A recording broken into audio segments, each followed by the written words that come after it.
to eliminate sexual harassment, and 6, gender-responsive classroom setups. Now, in addition, as teachers, we should encourage greater participation of girls in the classroom, improve the gender relations within the schools, sensitize parents and communities on the importance of girls' education, reinforce girls' education campaign through strategic partnerships with influence the integration of gender issues in the community dialogue, have a learner-centered pedagogy, carry out a gender bias assessment,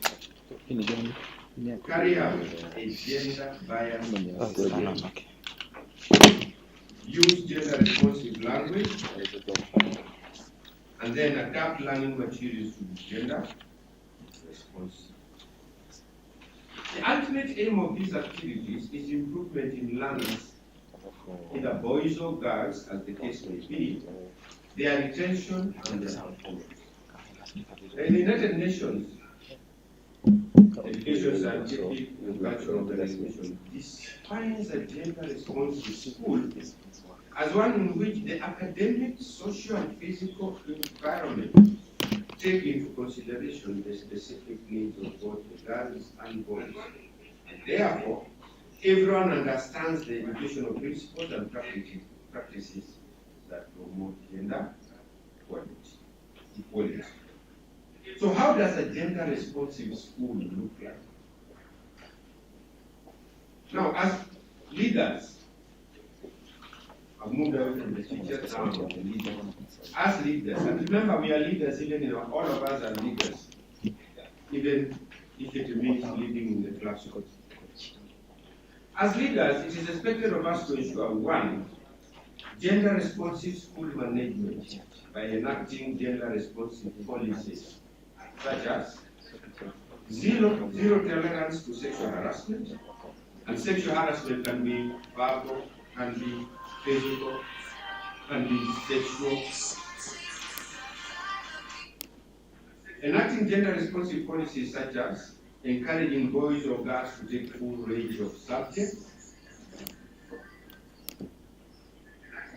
enacting gender-responsive policies by such as equal and fair sharing of chores in the school among boys. Enacting gender-responsive policies such as ensuring adequate water, health amenities, and separate sanitation. Enacting gender-responsive policies such as allowing expectant girls and student mothers to continue. Enacting gender-responsive policies such as modifying school days in such a way that the starting time favors learners who live have domestic or other commitments that affect their attendance, or girls who miss classes due to the menstrual cycle. Ensuring that make-up classes for their formation learners, or girls who miss classes. As leaders, we should encourage local content where both men and girls, women, are provided with equal. We should train girls and boys in peer-to-peer support to fight gender inequality. We should ensure fair assessment and evaluation of learning. Then we should encourage and contribute to global debates and advocacy campaigns on education. As leaders, we have a responsibility to do a gender-responsive budget. How do we do this? Encourage the establishment of scholarships and stipends for learners. Don't have to be big. Develop and source for funding to foster second chance and re-entry programs for learners. An example being expectants. Source for funding to abolish or reduce fees and other hidden costs. To reduce fees and other hidden costs such as Source for funding to provide food at school, as well as access to health services. As leaders, we should strive to upgrade facilities and supplies that support menstrual health management. As leaders, we should connect with the community. And what will be the purpose for this community connection? We should sensitize the community on the importance of educating all and stopping sexual harassment and abuse amongst other places. We should create participatory projects to increase participation of boys and girls in education. Let's work with communities to address safety of male and female learners when they travel to and from school. And let us incorporate members of the community in school committees and PTAs in developing gender-responsive policies. Other responsibilities that fall on us as school leaders include sexual reproduction health and rights, campaigning against gender-based violence, advocating for child protection, and striving for inclusive schools. In summary, a gender-responsive school implies that the management systems, policies, and practices recognize and address their gender-based needs for both boys and girls. I want to conclude by saying this, that a gender-responsive leader has a role to make teachers to be more gender-aware and equip them with the skills to understand and address the specific needs of both sexes. This helps teachers develop teaching practices that engender equal treatment and participation of boys and girls in the classroom and in the wider school community. Of course, the school leader has a role to and a responsibility to create a gender-responsive school. And here lies the big question. Are you ready to create a gender-responsive school? Thank you.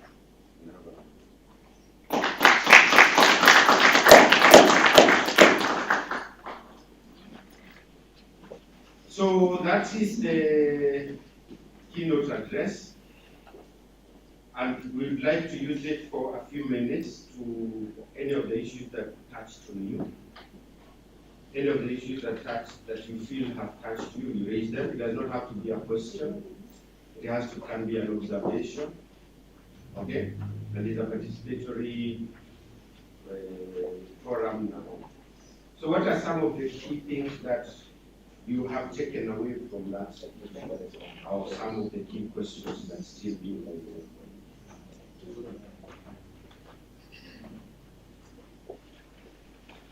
The theme of our conference is gender responsive.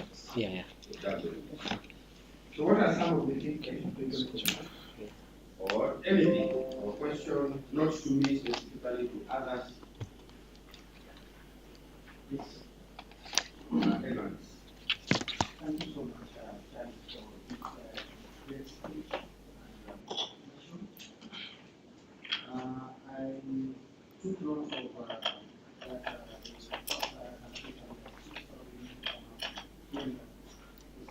measures needed as per the point and if we don't take care of them, they will go into the net agreement. Discriminated at workplace or at the family level or at any individual.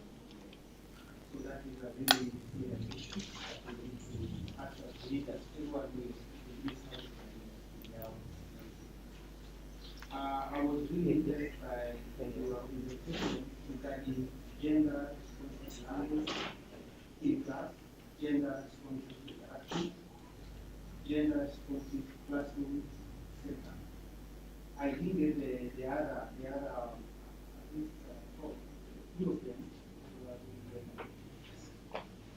But those are the little things and the little behaviors that we need to understand our language, is gender responsive, our interactive between professional, perspective, boys and girls, because we come from a community that's totally biased.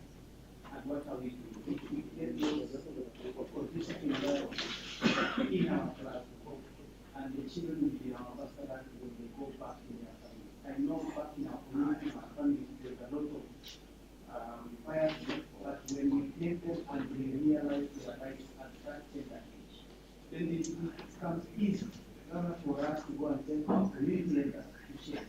And they were brought up in a different way. So I think I was really impressed by that part that you captured, and moving forward is something that we need to take into consideration and we work on it at a greater level. Thank you so much. Thank you, Evans, for the feedback and the observations. Okay. Right. Any other comment, observations, question? Yes, go ahead. Okay, mine was just a question for you when you said that you carry out gender bias. So in a moment I thought, would you be doing something different and knowing this from the past? So I'm looking forward to it. And I repeated it. We carry out gender bias assessment. What is your feeling about that? Not unbiased, not non-biased, gender bias assessment.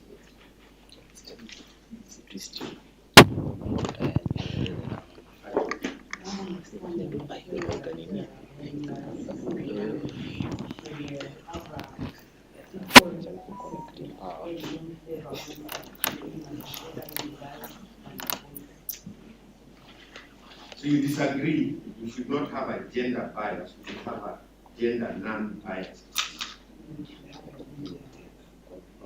Yeah.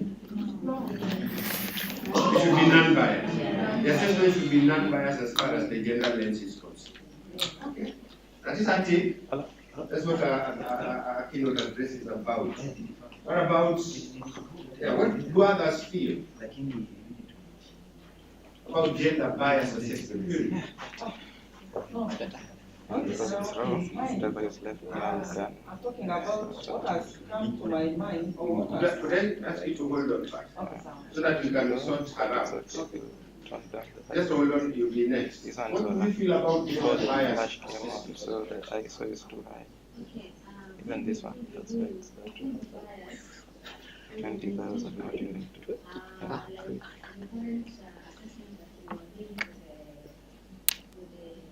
this one, 12,800.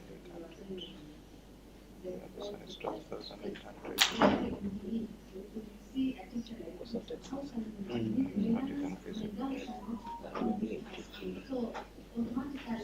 And this other one, okay. Because there was no. You can this one is different. The camera is more accurate. So sometimes you need an impression of Would you go for biased or non-biased? Yes, it's good.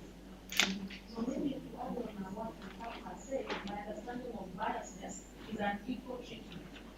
And that to me does not necessarily apply to the learners in classroom, it also even applies to the teachers.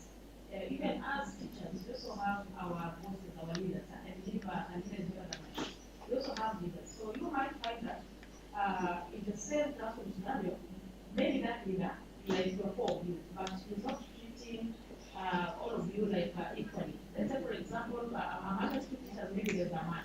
So any other task that comes up, it is given to the man because deep down he or she thinks that this man can do better than the female teacher can do. So to me, biasness is an equal treatment, which I feel like is outdated and that people should be given equal opportunities. I mean, they normally say that what a man can do, a woman doesn't do. When I go back to the classroom setup, you can have, like, for example, a boy coming to ask for permission to go to the washroom. And then you are like, go outside, and you stop it from going. The next minute, he sits down, and that stands up, asks for the same permission, and you allow the guy to go out and then you are made for washroom. So that is how the biasness comes in. You are not giving them equal opportunities. Even come to the feeding program, you decide now the girl should go first. So you have the meeting, then you do for some reason. So to me, biasness is an equal and an accessible and biased. On assessment, we're still talking on assessment. I still want to focus you on assessment. But assessment, this is the far way. They are saying that assessment should be gender biased.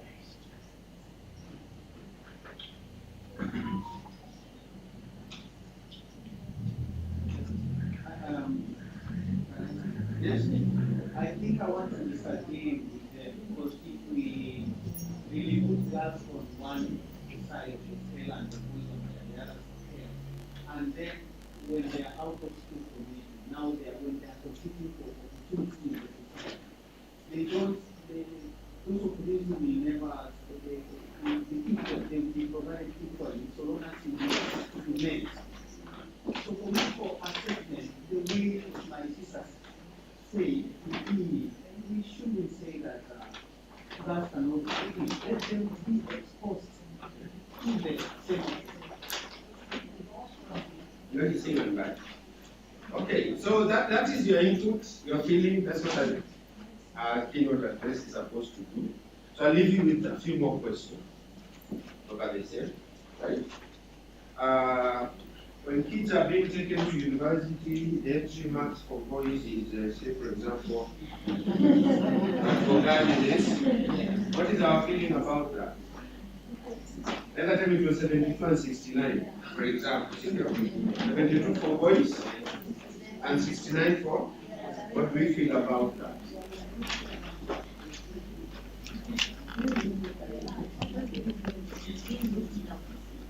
Okay, so somebody says, by being told you can go with 69, you are being looked down.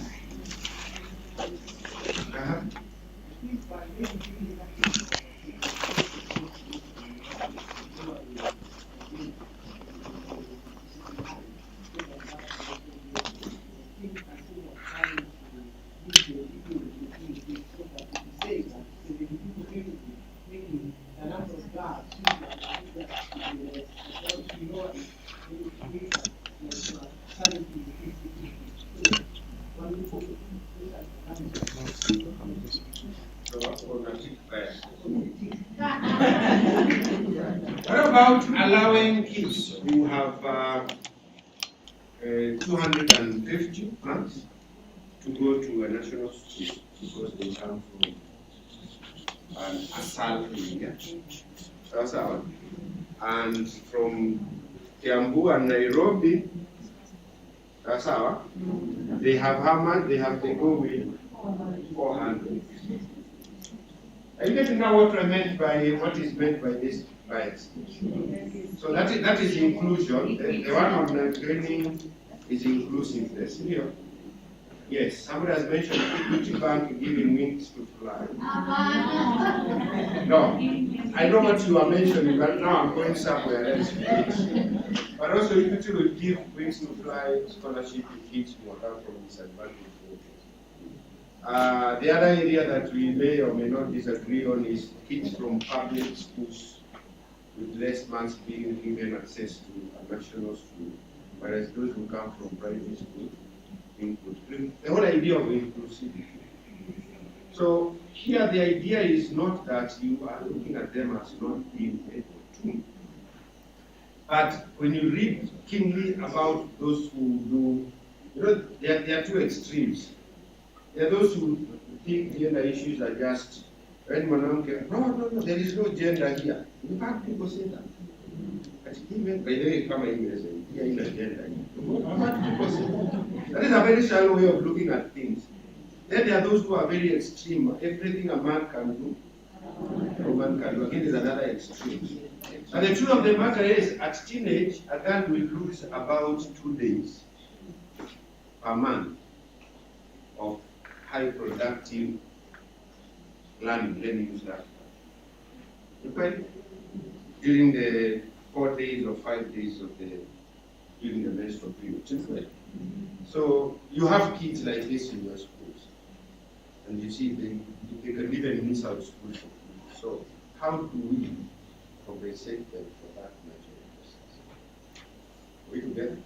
The kid goes home and the boy and the girl gets home, and the girl will also have to go fetch water or assist the mother to prepare. At that particular moment, the boy has an opportunity to be advised. Of course, some of them don't take advantage of that. But the kid has already been designed. So it is that attempt to compensate for that is also asking us to rethink. So I'm not going to advocate for or against, but just expound.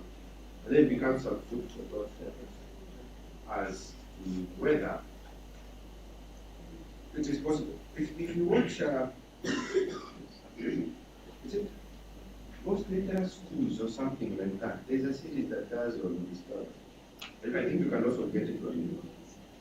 About kids going to school. Dangerous? Ways to school, something like that. And you see the one in Kenya, those kids who are going all the way, somewhere around Masai. And you can believe, if that kid scores anything, it is worth 10 times what our kids are scoring. So I will leave it at that point, and as food for thought, hoping that by the end of the day, when we come to reflect at the end of the conference today, we could have maybe a different opinion, or we could have become more firmer in our opinions. So I thank you once again, and welcome to the conference. I turn back the program to Ahmed. Thank you so much, Chad.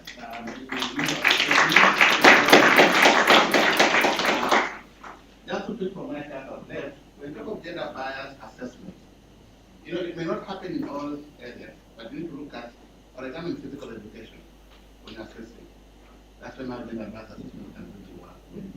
Because there are certain activities that boys can do, and that may feel uncomfortable doing them. Yeah, so you also need to look at the area specifically. Now, yesterday we had a very good session in the afternoon for those who managed to join us online. What we need to do in the next 3 minutes, maybe in each table, just discuss 2 things that you learned or came out as struck you from yesterday's presentation. 2 things, then I'll take it from it. Within your table. Just 2 things. We attended the session, I'm sure, online yesterday. For those who did, for those who did not, just discuss 2 things and then you let me know. 2 things. I'm giving you 1 minute.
Okay, I stopped there, so let me just get 1 point from each one of you.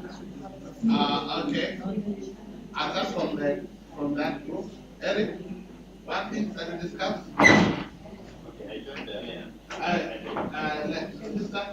Let's listen. 1. Okay, now say what we are discussing. We were looking at the lesson plan, how to formulate the learning outcomes, just knowledge, the skills, and the Okay, so the 3 domains in lesson planning. Good. From the group here? There? The reflection part of it. Okay, so they look at the reflection, that was outstanding for them. Ivan? Sister? That one. Hey, hold on. One thing that hold on. Okay.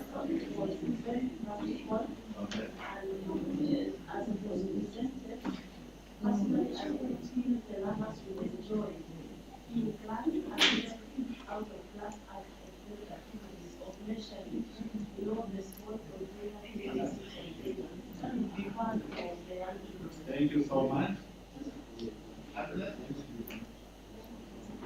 Someone is representing our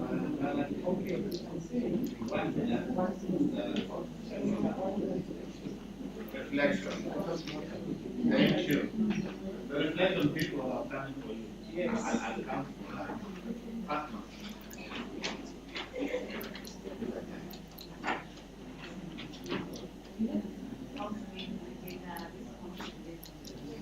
How to make agenda responsive lesson plan. Purity. Reflection. So we are saying that yesterday sorry, I didn't try. Thank you so much for our responses. I can see we have all the language. Now, next we are going to have tea. Just a minute, sister. We are going to have tea. The tea served at the gazebo. So it's just outside here. We'll go through this door. Or you go through this door. Then we serve there. So we'll take 15 minutes because we are late. So let's just take 15 minutes for tea. Then we come back, we go to the breakout rooms, and then we come back for it. I can see our meter line, so we start from there. So let's go for tea. The tea, and I will people know if that's one they can, and all that we have to show the way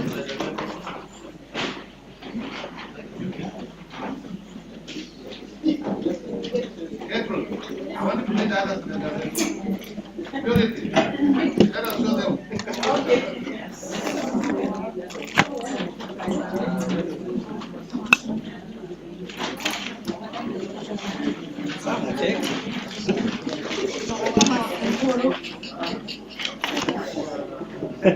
Do focus.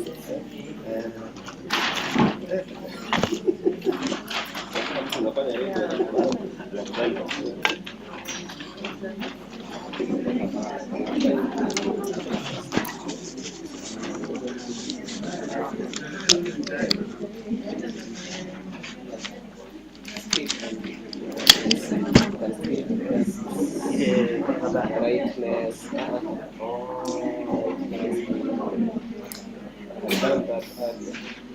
You can send the paper.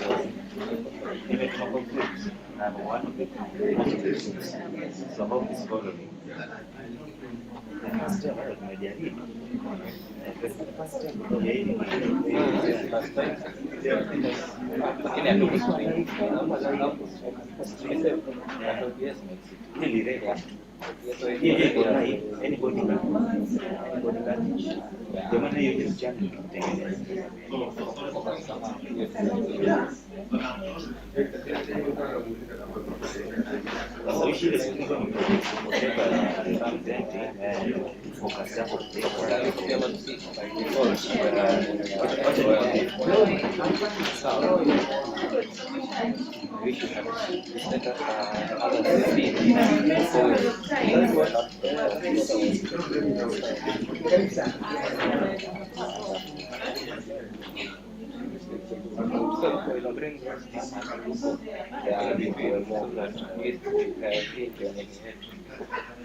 YouTube.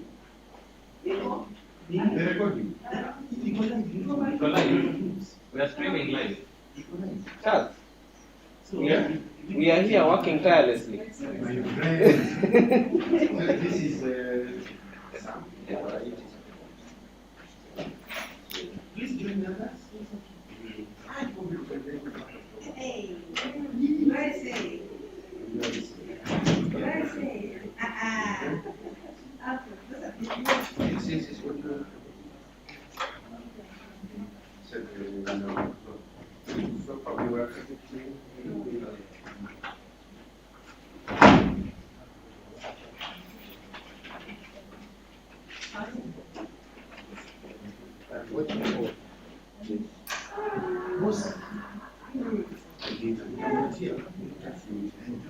Sam, you forgot to write the voucher code. Yeah. Ataandika pale.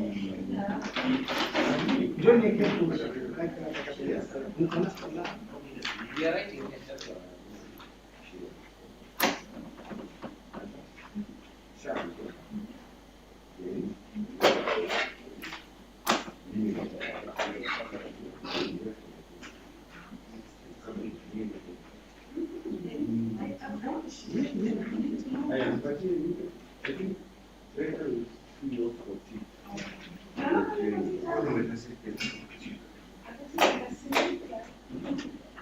climate?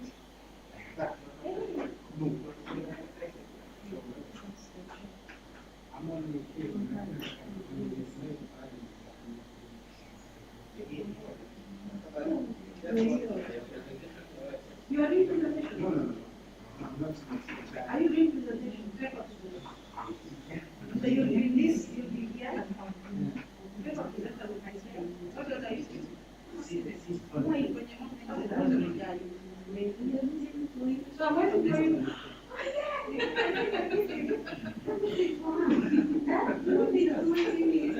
Yes. And I think I covered it. Yeah, you did. Yes, I did. And I also saw her contribution from the chat. Nice. That is the girl. Awesome. Good to see you. Oh, really? Yeah. Please, am I done? Here I am. We are going to progress. That's okay. This is okay. That's okay. We just needed something to focus on. Let's go for it.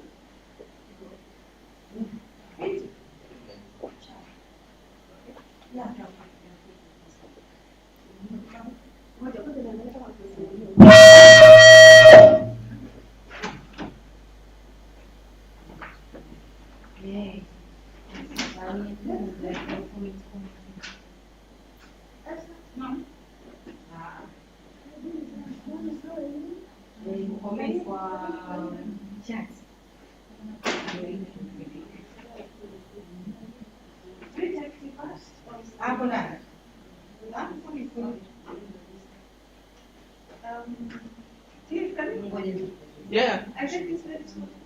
So, no problem.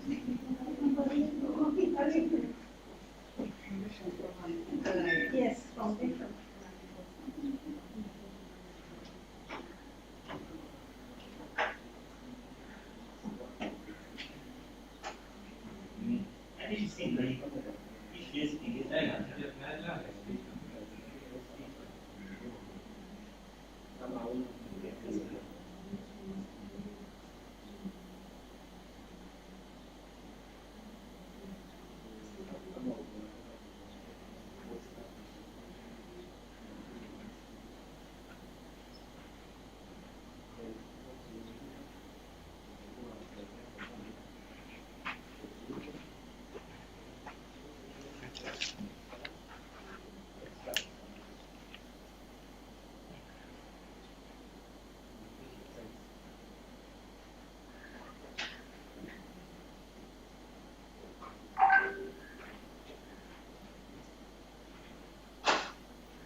Ni flickering ya nini? Ni kwa sababu ya frame rate ya capture. They are not in sync na bulbs. So na ile screen. Lakini kwa yanishi kama sababu ile screen. Ni hiyo screen. Hiyo nini yake? Frame rate yake na what if we focus on one of the bulbs? We can change frame rate ya hii ya capture device. Tuone kama itanisaidia hiyo flickering. Sound na screen huwezi fanya peke yako. Hata kawaida zinafanya separately and then zinasetiwa hapo. That Nasema like huwezi fanya mtu mmoja unahitaji mtu coordination.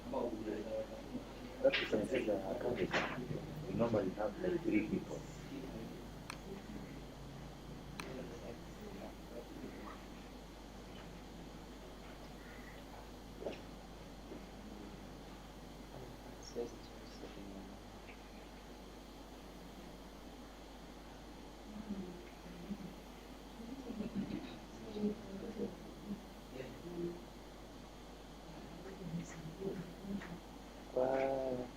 OBS yani haina offline.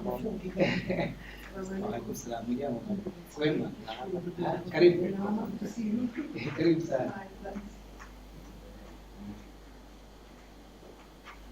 Kamera yenyewe sasa hivi na shoot na frames. How many frames?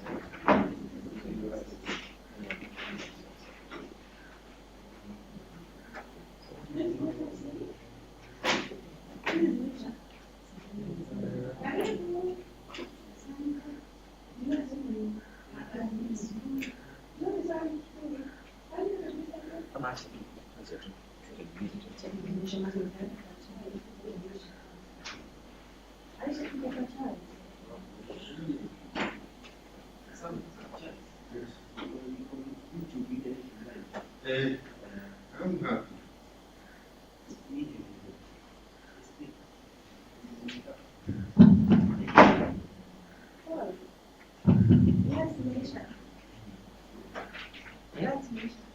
One, two, 1, 2. This is mic check 1, 2. 1, 2. 1, 2. 1, 2. This is sound check 1, 2. 1, 2. 1, 2. Speech. This is mic check 1, 2. 1, 2. Sound check 1, 2. 1, 2. 1, 2. Hello. This is mic check 1, 2. 1, 2. 1, 2.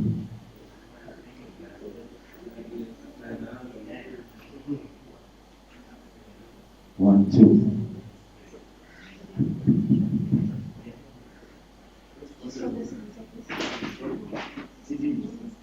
One, two. This is mic check 1, 2. 1, 2.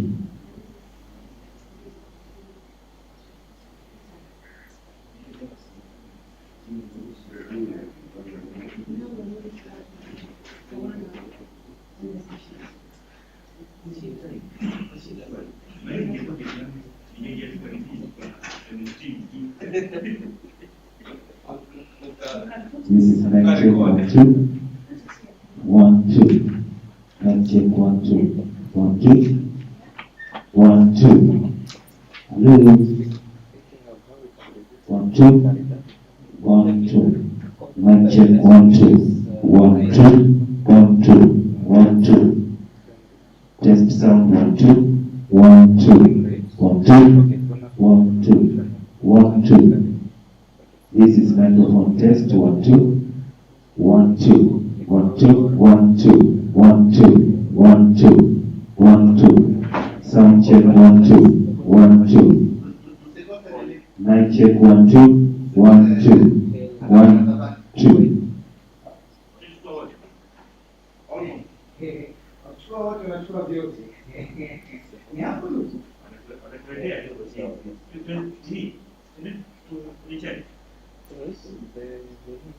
I'm sure it's 6.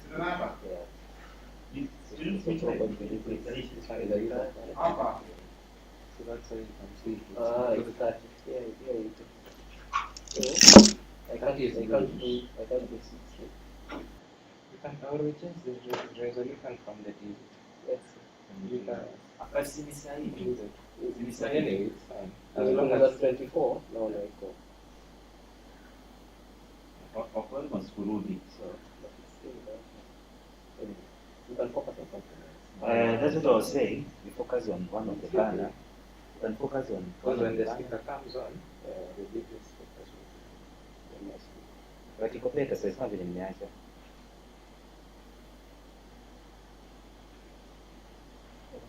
Oh, umemute eh? Hakuna sauti inatoka, si ndio? Sauti inatoka, si ndio ile inakata After to focus, Nasema live. Live hakuna. kunayo mute kwanza. msipate kula. Ndio tu nini?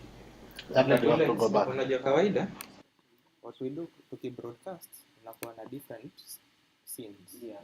Ndio sasa kama unataka kutoka live una switch to scene 2. Ndio sasa tukiongea hapa hivi haiendi kwa.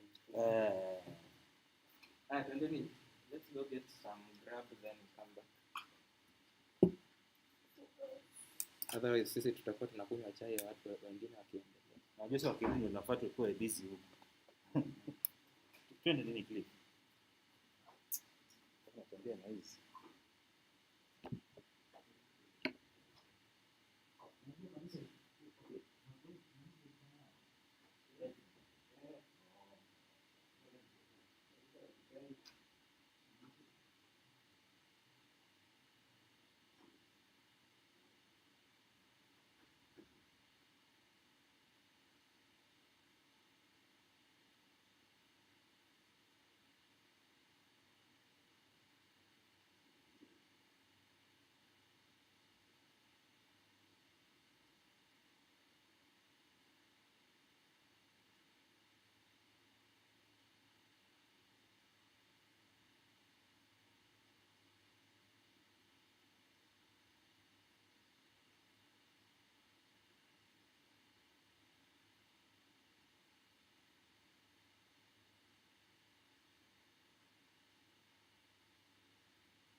Imeisha, kulikuwa na wiki mzima. ICT education. Education. Kule Kamara, kule Kamara, pale chini ya beach.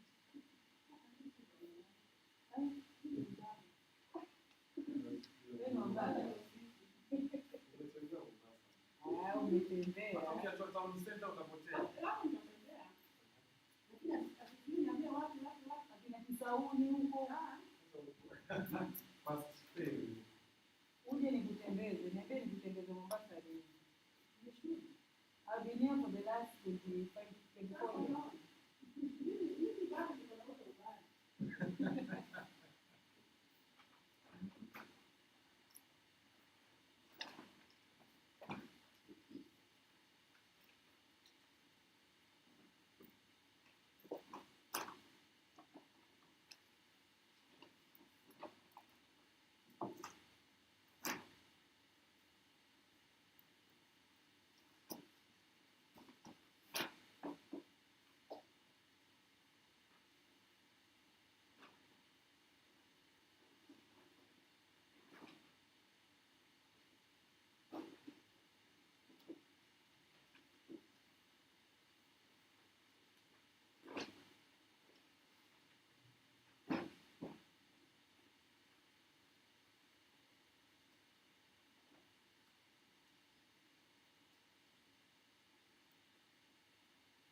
Nishamaliza hata hizi.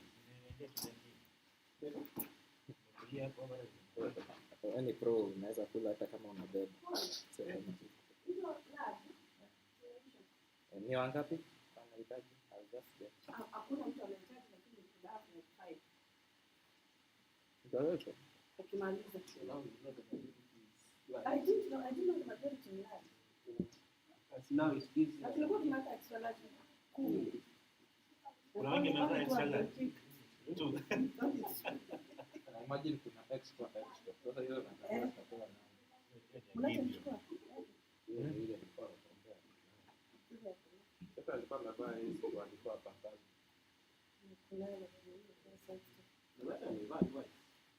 Okay. Mimi nimevaa dress.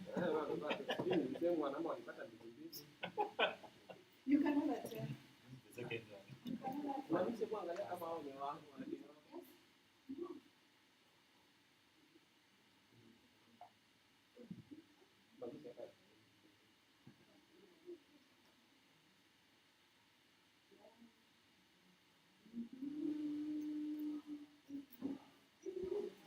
Sasa hizi ma presentation hizo room zingine.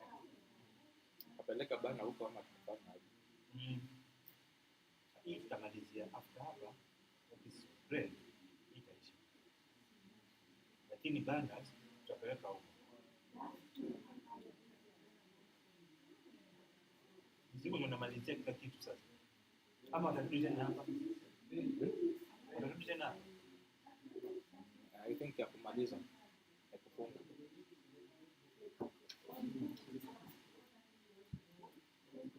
You need to know, you need to ask them this. Ama watarudi tena hapa.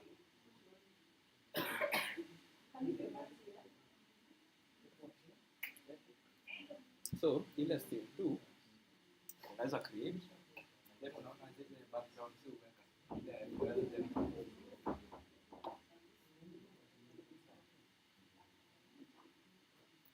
so that sasa ukienda hiyo step 2 hiyo ndio mtu anaona akili kurudi.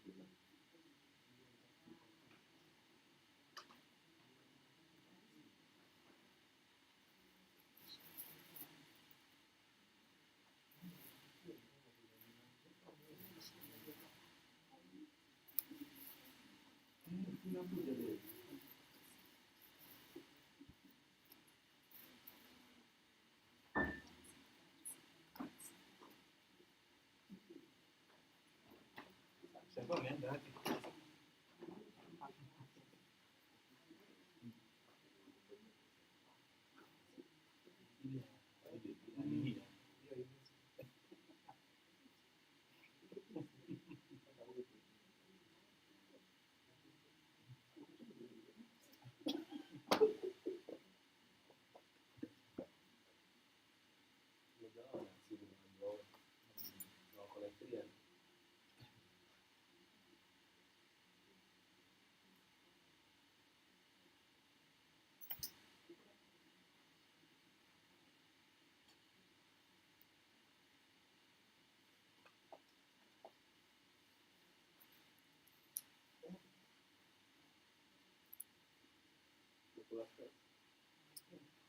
Kama ungekuja. Nilikuwa naona huyu jamaa kwa busy bali. Hapo alikuwa busy na mimi kabisa badala ya kuingia. Hata mimi nafanya hizo hapo. Zoom. Hapo ndio not zoom ni tu ingekuwa kamera. Lakini effective alafu record alafu ndio video basi. Mimi nilikuwa second option. Inahitaji mikono mingi. Hata kile sio unaona kule. Huwezi kwenda peke yako wala kwa stick.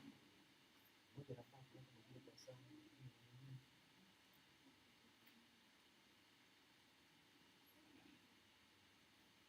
Hizi zimetumika at least. Watoto kitaki kutumia hatujatumia. Hatujatumia hii. Sasa muziki wa tested. Yes, what's the muziki?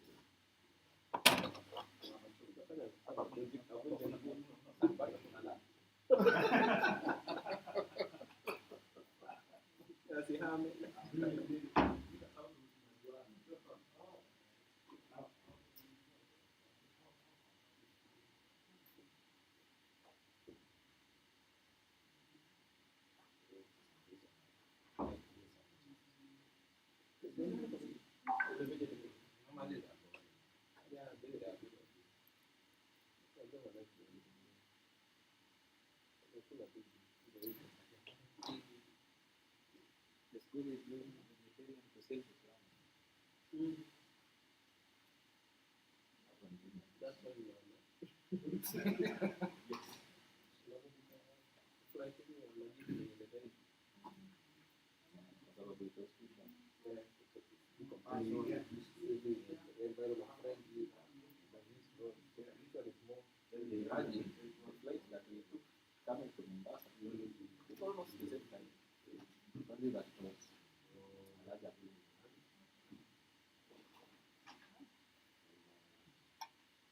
food is this.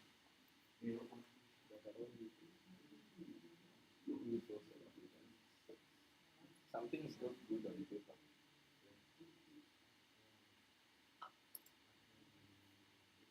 But in practice they are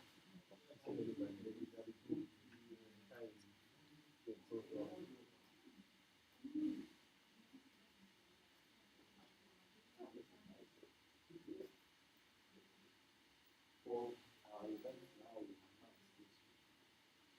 have this who are pictures.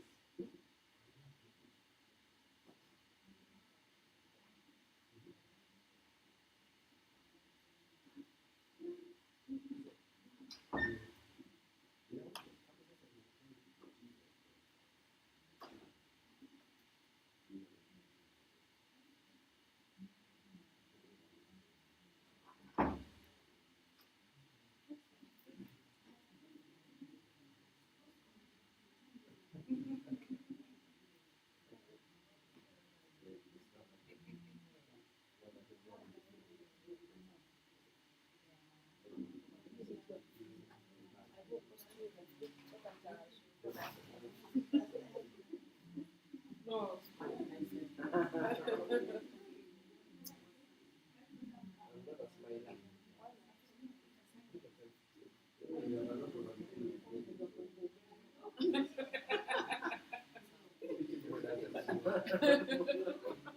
They have full Lord. I do something. I hear that this.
sure from your program you may have realized that you changed. You're supposed to have gone from decided to do this now. Then after she's done, then we can now go to your So I hope you bear with us. So we are going to do that. Then after that, we go to the presentation.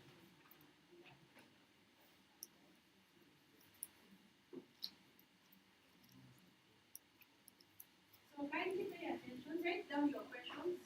Write down your questions. If you have any questions arising from the presentation, write them down and you will respond to that.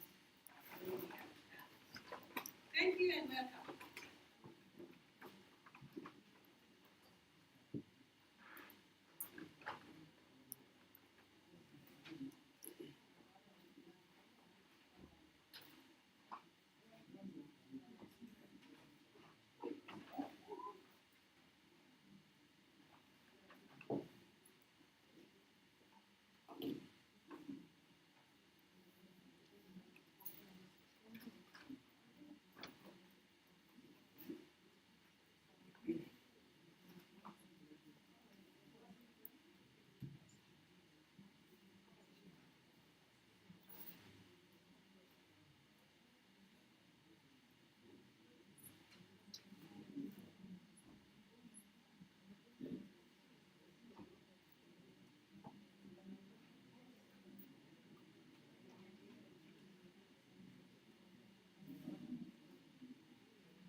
Love narration.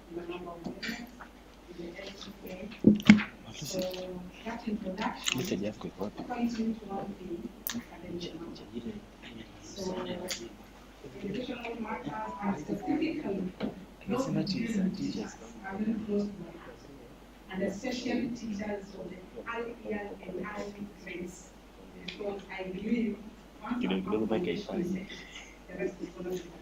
But if we have a very shaky foundation in the life of a learner, then we are also going to have a very shaky later on years. So I'm very grateful to be here. For those who joined our session yesterday, I happen to interact with you and what was presenting and on the lobby. So thank you so much. And I welcome you to this session. And I know there were questions yesterday that were unanswered, so we have an opportunity to go through them so that we are able to be what we need to be gender responsive teachers. Because believe you me, if everything else is gender responsive, but the teacher is not, we are not going to be doing anything. So it has to begin with the teacher. Then we can look at those other factors. Okay. So that's just but a brief introduction of who I am.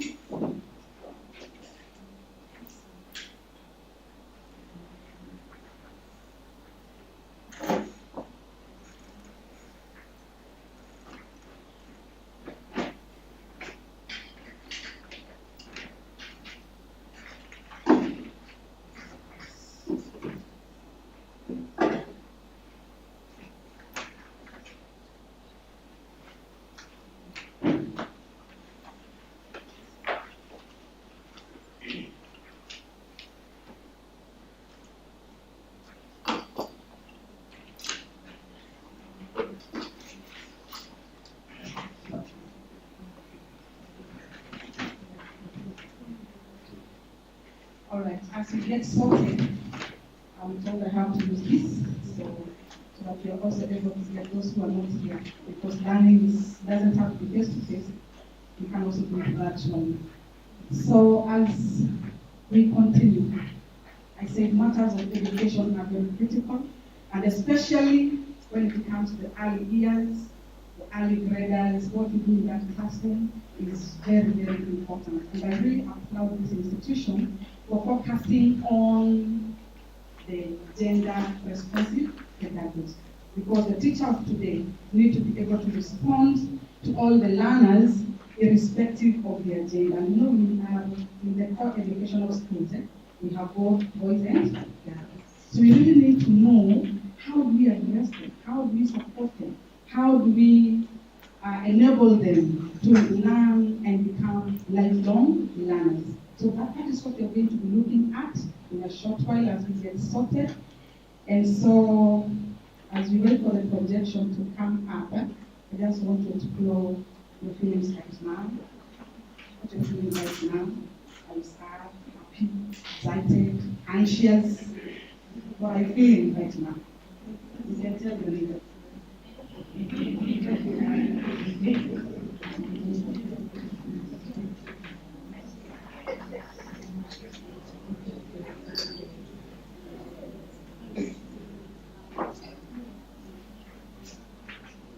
Are we speaking to one? Have you already shared? What have they told you? Others are anxious. Or others are happy. Okay, are we excited to be here? Are we eager to learn? Okay. That is awesome. Because that tells us the kind of spirit we have, the expectant spirit. Because if we have that, then it means we are really going to get as much from this particular session.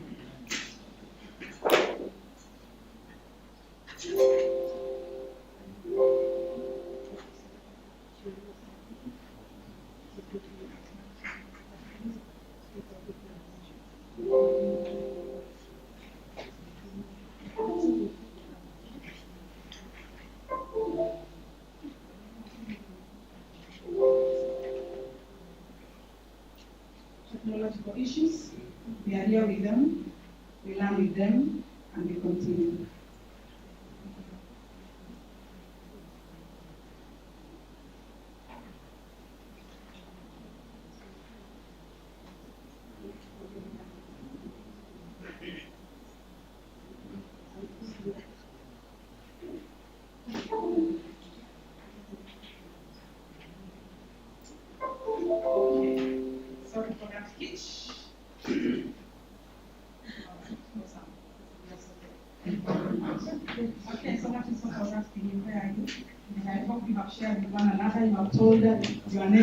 live one. I hope nobody's at 6 because that would be very sad. Yeah, I hope nobody's there. So we hope that we are all at the first 2 at most, but we appreciate whatever you're feeling, but feel welcome and be ready to continue with us. So this will be our presentation outline. We're going to look at what are your expectations as you are here. We're also going to look at the background to gender. We're also going to look at the construction of gender. And now we get into the gist of the gender responsive pedagogy. And then we do a reflection, and then we are going to have questions and answers. So that is just about the outline of our presentation today. And so, remember yesterday we talked about learning outcomes for those who are there. And we said every session should have how many? 3 learning outcomes. And there should be what and what? And knowledge, skill, awesome. So these are the the outcomes we're going to look at today. We're going to explore the concept of gender responsive pedagogy.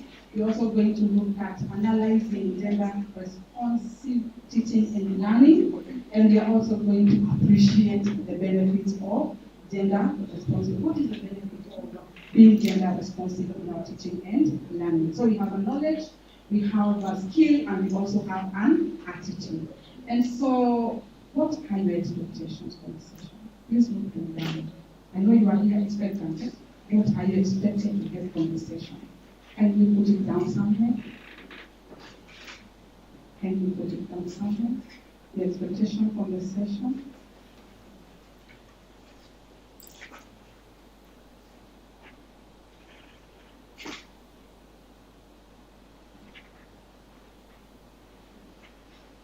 You can have as many, but I will require you to convert one of the expectations into a key inquiry question.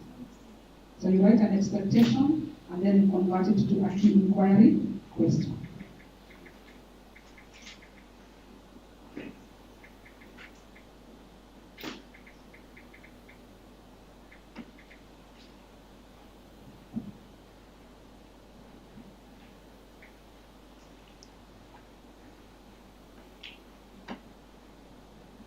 Write it somewhere, and then you convert it to a key inquiry question because we're going to use it.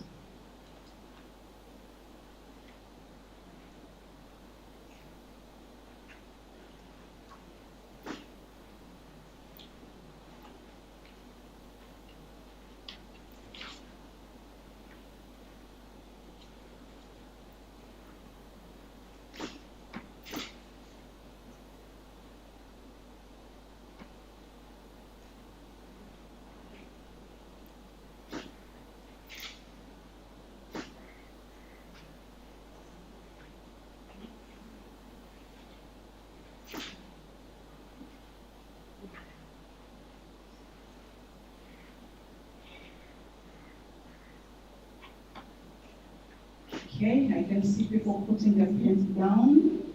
I would like you to share your expectation and your key inquiry question with the people in your table. Can you share with them the expectations and the key inquiry question with them? Because we will go back to that toward the end of the session. And we'll look at has it been and what. So share with your table mates.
with a key inquiry question that will try to address the expectations you have.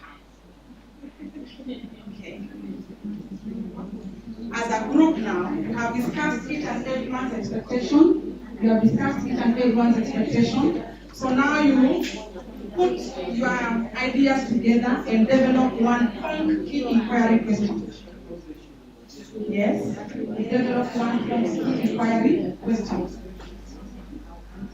And then you write it on the sticky note. You write it on the sticky note. You write it on the sticky note.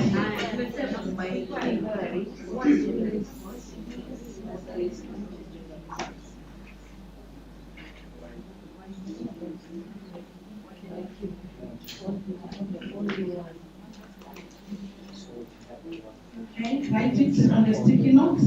And then we are going to do popcorn. We share with us, and then we go to the next step. This is very important for us because we'll see whether at the end of it all, have our expectations been met? Have they been achieved?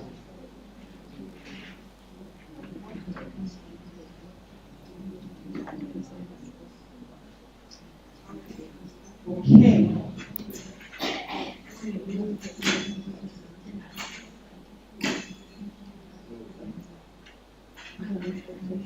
So thank you very much.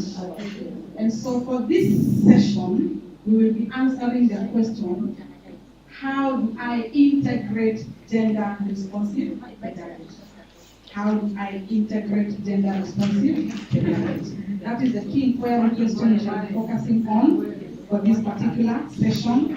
And having written yours, then we will compare notes at the end of the session and see where are we, have we been answered or not. So that is what we are going to be focusing on. And so it's important for us to have a little background on the concept of gender. Because when we're talking about gender responsiveness, then it has to come from somewhere. So we are looking at what is gender and what is, we talk about sex, what we talk about. We talk about boys and girls. But when you're referring to gender, you're simply looking at the social and cultural constructs about what it means to be feminine or masculine. Whereas when you talk about sex, it is biologically given, but gender is socially and culturally given. And so with that understanding then, there are several terms that we will need to be aware of, so that even as we move towards responsiveness, then we will know where are we, at which point am I. And I'm glad that we are on to area 6. So the first term is gender sensitive. The other term is gender responsiveness. The other one is gender stereotypes, because this will be very important as we look at a gender responsive classroom. And the other terminology is gender neutral. Then the other one is gender blind, gender equity, gender bias, and gender analysis. So I'd like to explore your understanding on these terminologies. And so, because I can see we have 6 tables, I'll give table 1 the term gender neutral, table 2 the term gender bias and stereotypes. Table 2 gender bias and stereotypes, which is this. Table 3 over there, I'll give you gender equity. And then table 4, we are going to look at gender blind. And then table 5, we look at gender responsiveness. And then table 6, we look at gender sensitive. So let's take about 2 minutes, 3 minutes, we discuss those terminologies, and then we are going to share with each other. You are table 1. Yes, table 1. Table 1, table 1, table 2, table 3, 4, 5, and 6.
So you discuss and put your ideas on the paper that has been given.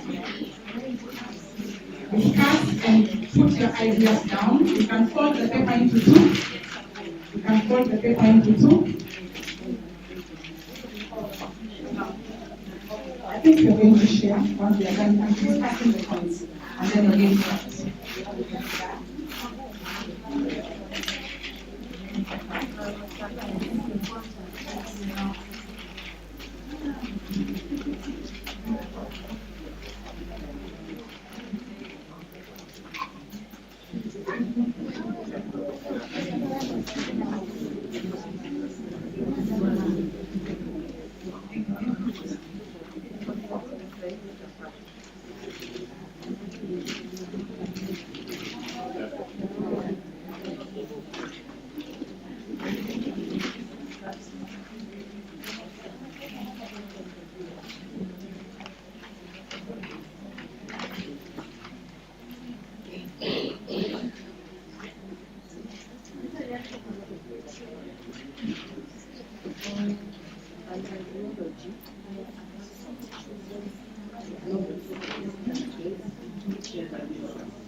Our time is moving. Just write your ideas just as they are, so that we are able to continue. Kindly, those without marker pens, they are being provided for you there.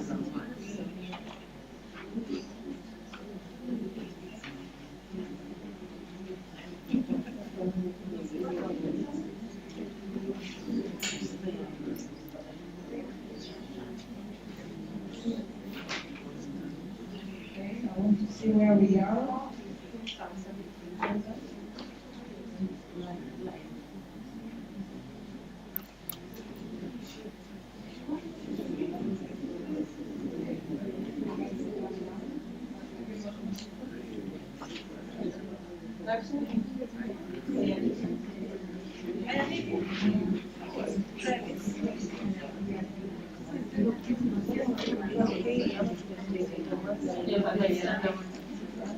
Okay, I can see good progress.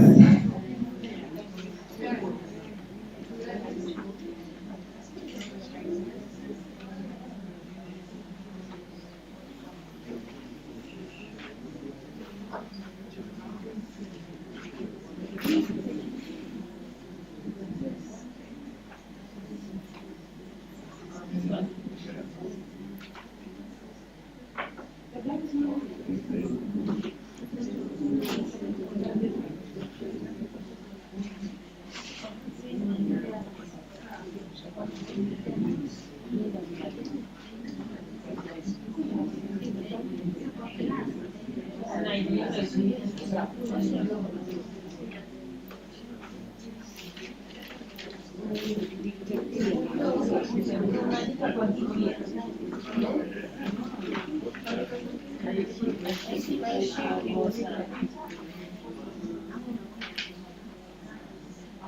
once you are done, I would like you to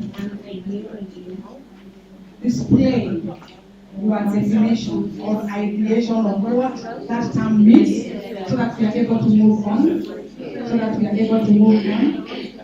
If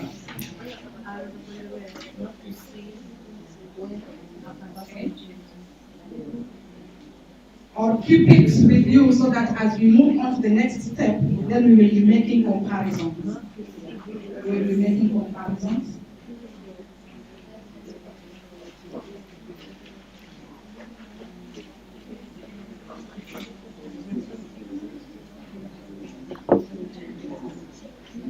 Okay. I can see a number of tasks are done. Right, defining the terms. So we're just going to do a popcorn. You share with us what you have come up with, and maybe we can start with group 3 here. What does gender equity mean? Somebody?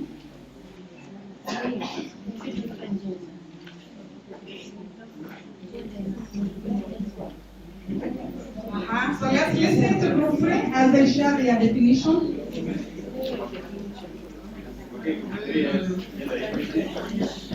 Let's listen kindly. Gender equity means there both males and female.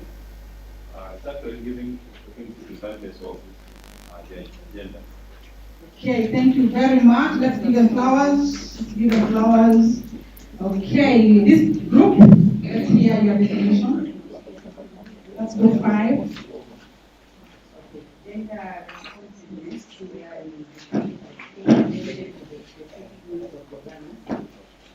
is elaborated by how do you go about it, by following their perspective, assigning responsibilities, and taking.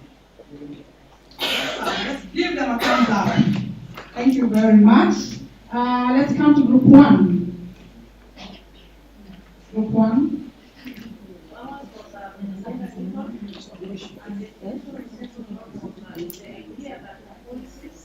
Language and other social issues distinguish roles according to should not distinguish roles according to sex or gender. For example, no static size or the security of Awesome. Let's give them what?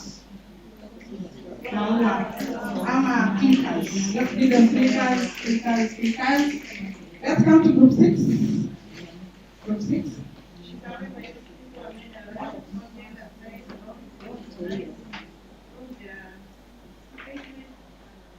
Okay, thank you very much. Let's give them a song. Thank you. Let's go to group 4. Group 4. Okay, gender blind. Gender blindness is an ideology where a person chooses not to see differences between genders. Gender blindness can be harmful. It can further lead to gender inequalities because it ignores historical differences between people of different genders. Awesome. What do we give them? A clap, eh? Let's give them a clap. And then finally, yeah? We are doing gender bias and gender stereotypes. Gender bias, we define it as a tendency of favoring either gender.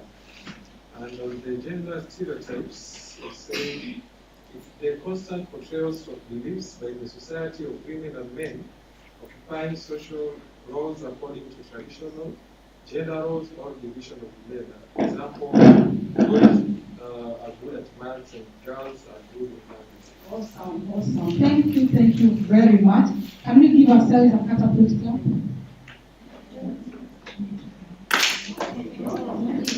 Let's go. Catapult clap. Thank you very much. I think from those discussions, we have really actually shown that we have an idea of what gender is all about. It's one that we have not mentioned about gender analysis, and it is just about examining the given roles of men and women, and then seeing how can we address them. So now I want you to look at those definitions in relation to what you have. So we're just going to compare. I'm not saying much there.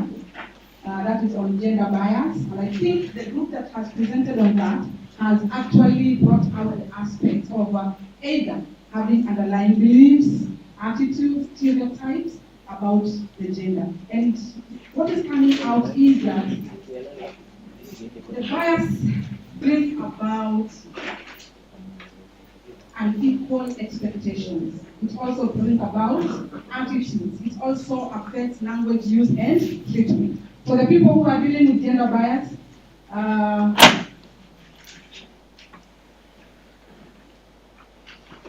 okay, sorry for that. The people who are dealing with gender bias, there we are. And then the people who are also dealing with gender stereotypes, it happens to the same group. So are you okay with that? Okay. Then the other one is gender blind or unaware. Just like the term unaware, it means that the person is not aware. And so they will not recognize the difference between males and females. And therefore they will not provide for the differences between the gender that are in question. Then the other term that has been defined by group 6 is gender sensitive. And it refers to what? Acknowledging that we have gender issues, and then you respond accordingly to those gender issues. Okay, gender group 6, are you okay with that? Yes. Then the other terminology I've looked at is gender neutral, and the group that has defined has correctly said that here there is no regard to sex. Even the gender disaggregated data is not used, and I think we have captured that very, very well. So there's no reference to sex. And then we have gender equity, which is all about giving equal treatment to both boys and girls, or men and women. And then the analysis, I mentioned, is the process of analyzing the roles with a gender lens, and then we are also able to act accordingly, having identified the gaps that are identified in your analysis. And then we have the responsiveness. And I think the people who have defined that have really shared that, because it is taking action. Taking action to correct any gender bias and discrimination. And I think now this is where we want to be, at the gender responsiveness. And so when we talk about issues of gender, we come up with a continuum. Yeah? We can begin with gender unaware. Right? Gender unaware, which is also gender blind. And then you become aware. And then now, once you become aware and you start taking actions to correct those gender issues, now you are becoming gender transformative. And then we also move into responsiveness. Now we want to move ahead and look at, now that we have talked about gender issues and all those terminologies, and we have realized that somebody can be gender unaware, somebody can be gender insensitive, isn't it? So where do these things stem from? How do we acquire them? Are we born with them? Remember we said gender is a social construct, isn't it? We are not born with it. It is cultural and social. And so we want to look at which are these socialization structures so that we can focus our discussion on the gender responsive pedagogy. And so some of these structures are the household where we come from. And I know we have our own stories, isn't it? There are stories you can relate with of how are you brought up in your home. How are boys and girls regarded and treated? What are the expectations for boys and girls? Then we have the religion. It really plays a major role, either in entrenching the gender issues or addressing them. The other structure is the education system. What policies are there? Do we address these issues? Are we cognizant of their existence before we even take action against them? Then the other structure is the media. We hear a lot, isn't it? Social media, there's a lot that is going on. How do they talk about the different gender? What message are they communicating to us? That is also very important. The other one is government policies. Aside from the education one, we have other government policies that address the issue of gender. Then the other one is the school, which and where we are. And I want us to narrow down our discussion on the classroom issue, because the school is large. So we have different aspects of the school, but because we are classroom teachers, I want us now to look at what happens in that class. Why does it happen? What does it mean to that boy or to that girl in that particular classroom? And so our focus now will be on the classroom and not the school, because somebody will be dealing with the school, I guess. Okay. Yes.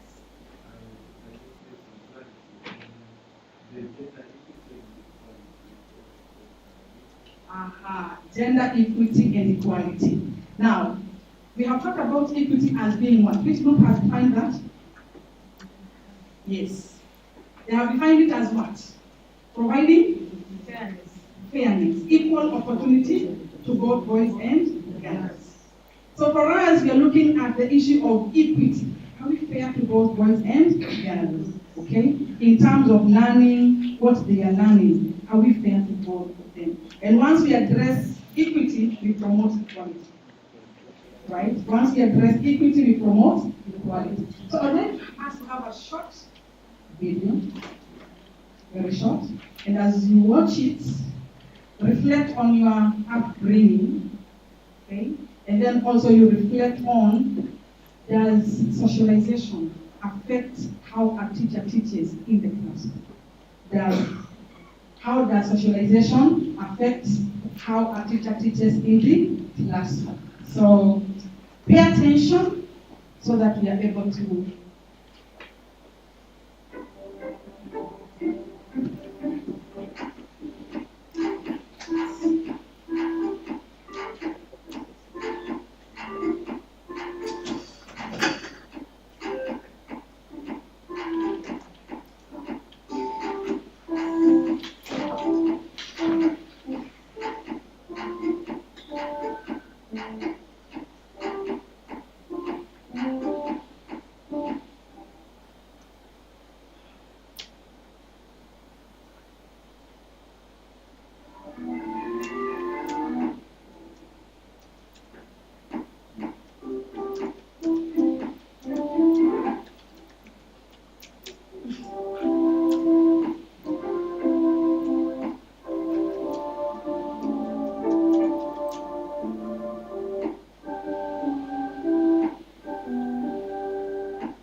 you have observed it. What comes to mind when you see that video? Are there any gender issues there? Which ones are there? What did you notice? Yes? I hear somebody talking a little bit popcorn-wise. Yes?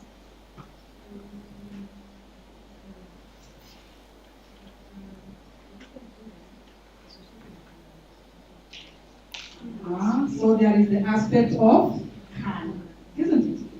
What was the color for the girl? The color for the boy? What other issues have you observed? Yes. They're also Okay. The girl was in and the boy? And when the boy went close to watch, to check apron was pulled away. Did you notice that? Yes. Then was told you don't, of course, belong. You don't belong there. Do we do that? Do we encounter that in our socialization? Yes. Right? What else have you observed from that video? What else?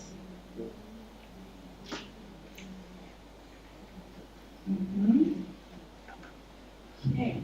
The boy was lifted up and put somewhere at the top, and there was a ceiling, and was trying like to, isn't it? And the girl was also trying to move up. Then what happened to the girl?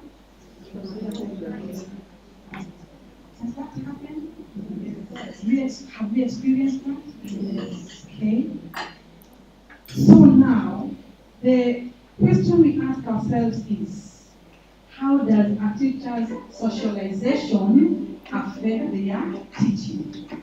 How does a teacher's socialization affect their teaching? If you grow up with that kind of an environment and mentality, will that affect your teaching? How will it affect your teaching? I would like us to discuss in groups. How will that affect your teaching?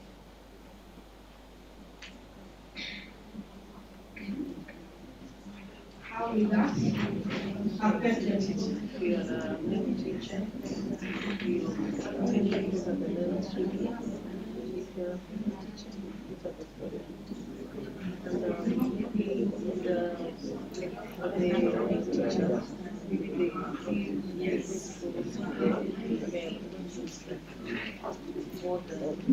Okay, let's come with a point or two each.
Awesome. Great ideas coming up.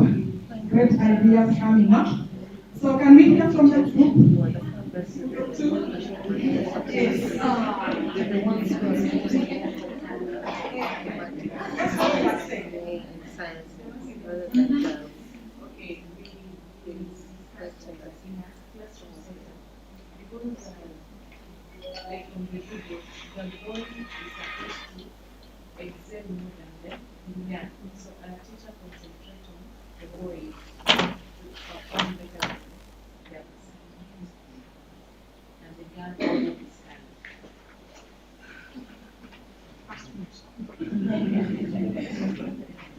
okay, we say from a family system whereby a male child has half the sphere and is like exposed. This teacher in a classroom will work better with the kids, better with them. Yeah.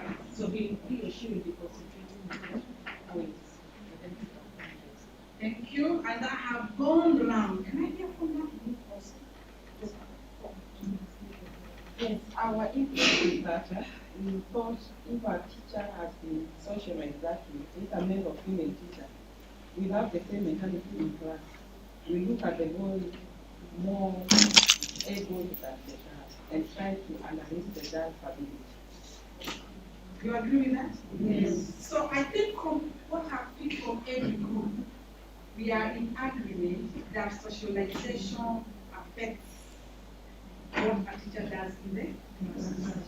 It will either affect your mentality about a boy or a girl or their abilities, isn't it? Yes. And that will ultimately also affect our teaching. What do we say to that? Who would you like to work with, like they have said? Some will say, I like working with the boys, you know? So what we are saying is socialization is very, very critical. And it either entrenches the gender issues in us or helps us to address them. But many a times, does it entrench or help us to address them? Many a times it entrenches because we are socially and culturally having our own beliefs about what gender is. And so basically now, as we go on to look at the concept of gender responsive pedagogy, now we want to situate it in the classroom. We are aware we have our own baggages. You have your own beliefs, you have your own religion, ideas of what a boy or a girl can and cannot do. You have your own gendered roles, which you grew up with. And now here you are, a teacher. And now you are expected to be able to embrace both boys and girls and support them equally to be able to come to their potential or explore their potential. So, of course, with that in our minds, then we need to be able to be very conscious about what are we going to do? How are we going to do it? So that we are able to support both boys and girls. And so basically, when we talk about gender responsive pedagogy, from the terminology that was shared, there's a group that shared the gender responsiveness about taking action. So we are saying that in gender responsive pedagogy, we shall look at what is it. We shall also look at why. There's an item at the top there written what. So we are going to look at what, why, and how. Those are the issues we are going to address as we focus on gender responsive pedagogy. And so borrowing from what the group that dealt with gender responsiveness defined, they are simply saying that in gender responsive pedagogy, it refers to doing what? Teaching and learning process that pay attention to the specific learning needs of girls and boys. That is very critical for us. Okay? We need to pay attention to the learning needs of boys and girls in those classrooms. And in so doing, then we shall be gender responsive. Then the other thing is that it calls for a teacher, to take an inclusive approach. When you are lesson planning, when you are teaching and learning and developing or coming up with materials, the language you use in the classroom setup, as well as the performance evaluation. So when you take action to correct any biasness, to correct any stereotypes, to ensure there is equity and equality between the boys and girls, then you have gender responsive.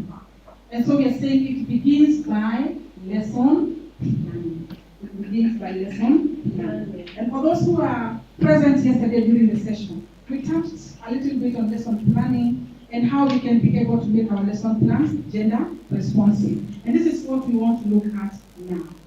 So when we talk about lesson planning, what is it all about? What do we think about? What are we preparing for? But before we go there, we need to look at what qualifies or supports gender responsive pedagogy. Are there any factors that qualify or support the concept of gender responsive pedagogy? And one issue you are realizing is that the Millennium Development Goals, it talks about what? Gender equity. We also have the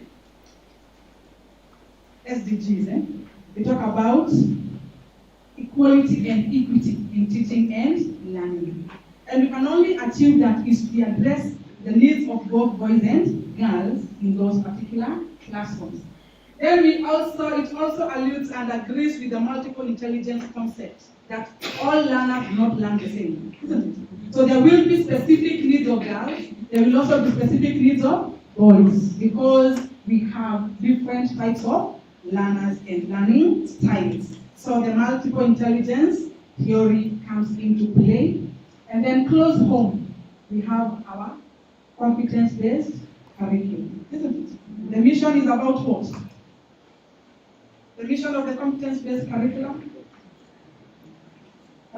Nurturing every learner's potential, isn't it? Nurturing every learner's potential. So how are we going to nurture them if we don't address their specific needs? Okay? How are we going to nurture their potential so that nobody is left behind? And so we have to look at every learner with their potentials, and then we support them and guide them in their learning process. And so I think this qualifies as learning and practicing gender responsive pedagogy. But closer home, what are the benefits? I had some groups saying the expectation is knowing the benefits of what? Gender responsive pedagogy. Yeah? What other benefits can we talk about? Okay? And so one of them is equipping the teacher with the knowledge, the skill, and the attitude to respond adequately to the learner's needs. That is both boys and girls. And this is very critical. And then the other one is that teachers are very instrumental in creating a gender-responsive classroom. I started by saying, even if the curriculum was gender-responsive, even if the materials were gender-responsive, and everyone else is, but the teacher is not, we're not going to have a gender-responsive classroom. So it will really be important in creating gender-sensitive classrooms. And the other one is that we need to unlearn our own gender beliefs and stereotypes. I think from the video, we have seen that as stereotyping, isn't it? And we also have ours, so we come with our baggage. So we need to unlearn so that we are able to adopt and practice gender-responsive pedagogy. Okay? Then the other one is that we need to be enabled to foster all learners to be motivated in learning. And this will only happen if we are addressing their gender issues in the classroom. Then we are going to motivate them because we need to develop lifelong learners. And then the entire school, if a teacher is gender responsive, then the entire school is also going to be able to notice the value, the potential of every learner, and put structures towards addressing that. So it begins with you and me in our respective classrooms, so that we are able to identify what the learner has, and then we build on it. So at this point, before we move on, I would like to pause and ask ourselves, because we are teachers, and we prepare lesson plans. What do we prepare? What do we put in mind? What do we factor in our preparation of the lesson plan? Okay? What are the various issues to focus on in the lesson plan? Let's just hear your ideas. You can discuss in your groups.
Okay, thank you very much. I can see we are in discussions. And I will just ask group 3, it's group 3, and group 5 to share their responses. Group 3 and group 5, let's have group 5 starting us. 5.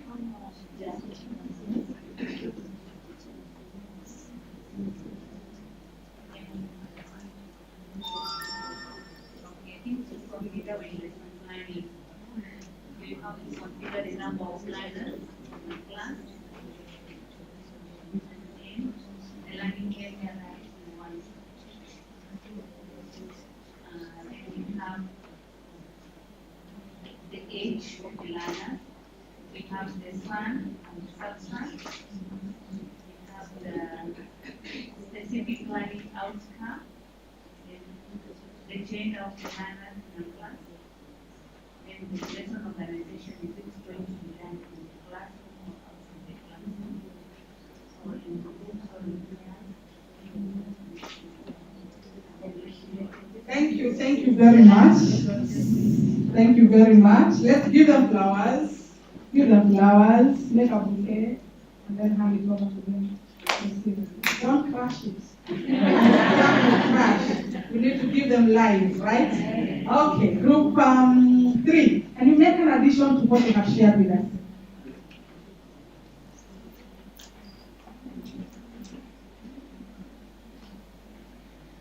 Yes.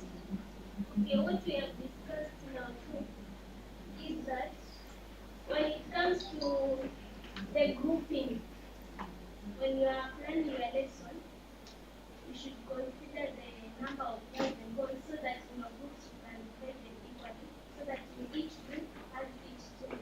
And then when it comes to choosing the material, that is teaching learning aids, you can, the resources, you can mix up ones that are going to favor both sides, and also can consider the color, because we know we have favorite colors.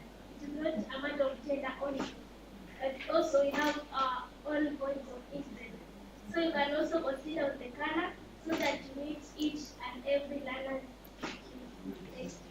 Give her a clap. Thank you. Okay, so I think from those presentations, we are identifying the various aspects of lesson plan, right? What we consider, what we bear in mind as we prepare our lesson plan. And so, when we talk about agenda-responsive classroom, we are basically focusing on those aspects.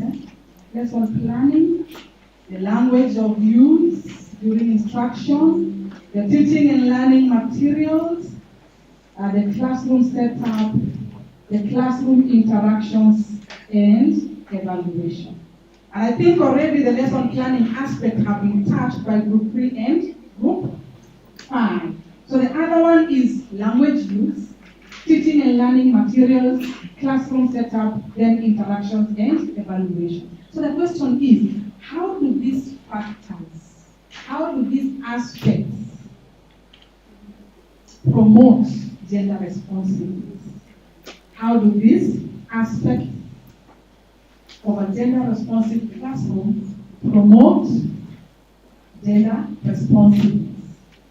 So I will request group 1 to look at language use. How does language use promote gender responsiveness or hinder? Okay? How does gender responsiveness, language use, promote or hinder? Then group 6, you look at teaching and learning materials. How can they promote gender responsiveness or hinder gender responsiveness? And then group 2 will look at classroom setup. Then group 4 will look at classroom interactions. Okay? Then group 3 and 5, because you had an earlier task, you look at evaluation. The two of you. Okay? You look at evaluation.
Running out of juice.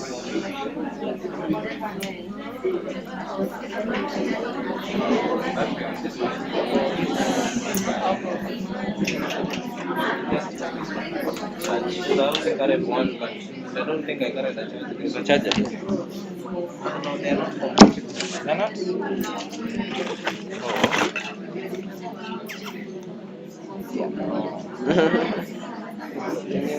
Ile ya chini.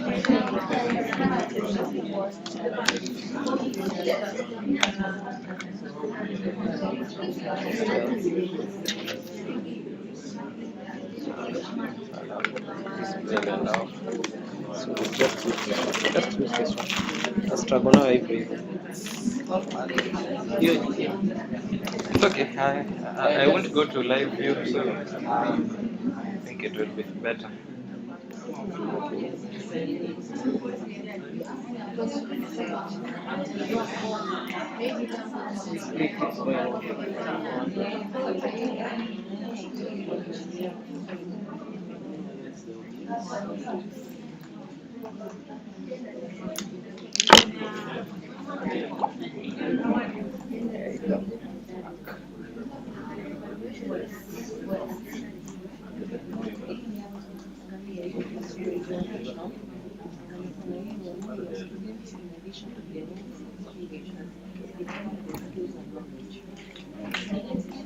Knowledge just like their names and that.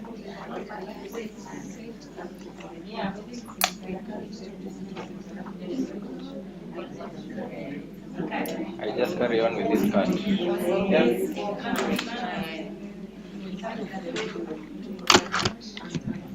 Okay, so I can see we are really engaged in discussion. So as we continue, I hope you are putting down our points. Yes. Share with each other. Okay. So that we are able to share with each other. Bundles. Okay. Bundles. Nini Wi-Fi? Sasa So hiyo ni we kutoka have 2 sana. minutes to line up on that, that we will continue and then we will go on presentation.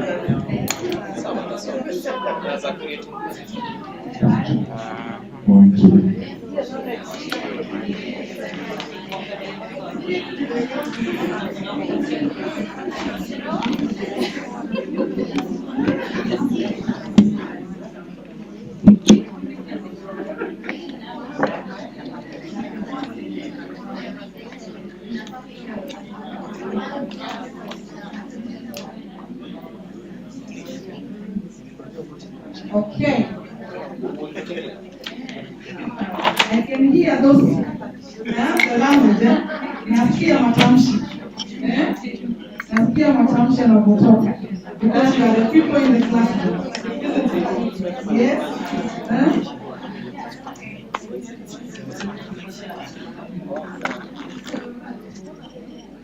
Okay, so let's put down our points. We'll be sharing in a short while. Now that we have mics, then it will be very easy for us.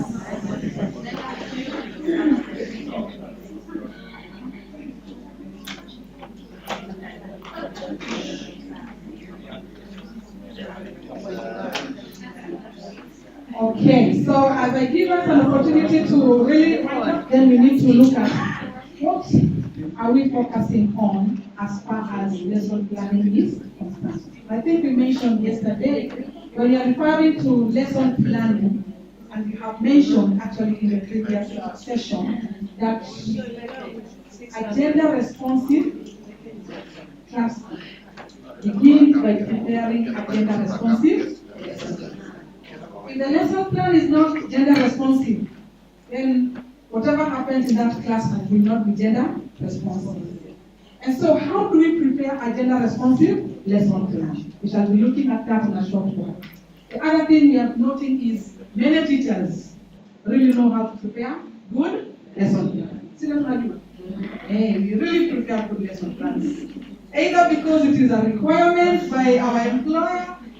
Like now I know you are busy preparing for next week. Yeah? Kwa sababu ukirudi you'll be supposed to have a lesson plan, the scheme of work, isn't it? So we really know how to prepare good. But really, we need to make them what? Gender responsive. So we shall be looking at how do we make our lesson plan gender responsive. Okay? Then the other thing we need to ask ourselves is now we are in the process of preparing a gender responsive lesson plan. And I think I mentioned it. You think of what am I going to teach? That is the concept. And the content is given in the curriculum design. Either the strand or the substrand. We also think of when will I teach? Yeah, it is already given. I will teach at this particular day and I'm teaching this and that. Right? Then the other thing you need to think is what will I use? What will I need? Isn't it? The teaching, learning, resources and materials. Then you will also need to think at what opportunities will there be for learners to learn.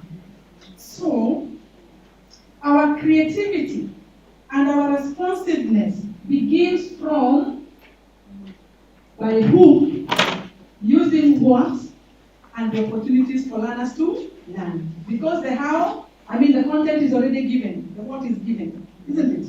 And the when is already given. So from the how do we teach? That is where we begin to show our responsiveness to gender. And then the other thing we're pointing is we should be conscious about the different learning styles. Because we know there are others who will come to class and just listen and they'll get everything. Right? There are others they have to do, they have to touch. So what opportunities are you providing for them to be able to touch? There are others who are musical. You have them in those classes. Yeah? What opportunities are you providing for them to be whom they are and experience their musical nature? Okay? So, as we think about what we are going to teach and when we are going to teach, then barua kikubwa ni how do we teach? Whom do we teach? What do we need to teach? And what opportunities will be there for all the learners in that particular class? Okay. So, I would like to give the group that was dealing with the group language use. Language use, what did you say about language use in those classes?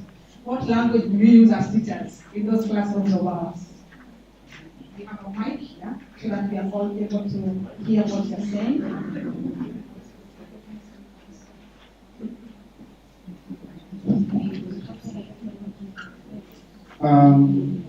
We were handling language use, promote or hinder gender responsive in our classroom. And our first opening statement was that calm and friendly language used by the teacher promotes gender responsive. Once the teacher does this, the children are able to feel more comfortable in the class. Number two, we say that the teacher has to be clear in her explanations as she interacts or he interacts with the learners, or when taking questions to the learners, or the other way around. The teacher has to be encouraging to the learners, supportive to the learners who are struggling by use of respectful language. And the teacher has to be motivating to the learners. And this is supporting gender response in the class. We also went further to talk about use of non-verbal, and this is about dressing the teacher. It's about the smiling of the teacher or not smiling, or the teacher staring at the learners with the eyes popping out. That's very demeaning. And we say that once that one, or the teacher ignoring the learners, maybe the learner is asking, want to be clarified on something, but the teacher ignores. That is very demeaning. Or the teacher uses derogatory words verbally, so it demeans the child, and the child's self-esteem will go down, self-awareness will not be there, confidence will not be there. So in general, we are saying that the language of the teacher, taking into consideration the tone, has to be very, very respectful. And we gave some examples that I'm a little bit afraid to use here, but in this room we have got teachers, so they know whatever they normally do in classes, verbally and non-verbally. So I leave it there. Thank you so much. Give them a kind of a clap.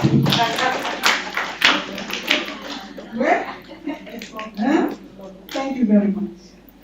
I think you have really done well to bring out the verbal and the non-verbal. Because when you talk about language, as much as we focus on the spoken, there is also the non-spoken, which is equally very important. True? It is equally very important. I might use a language that is appealing, but my face speaks otherwise, isn't it? And you know, especially for us, we are dealing with age what? Huh? Young up to about 8, isn't it? Those are very young learners, eh? Very young learners. So if you are encouraging to them, they will also be very receptive, isn't it? And they will be free. But I know, we know, there are teachers, not you. Not you. None is here. I know you know that there are teachers, when they get to class, the environment and the mood changes. True? True?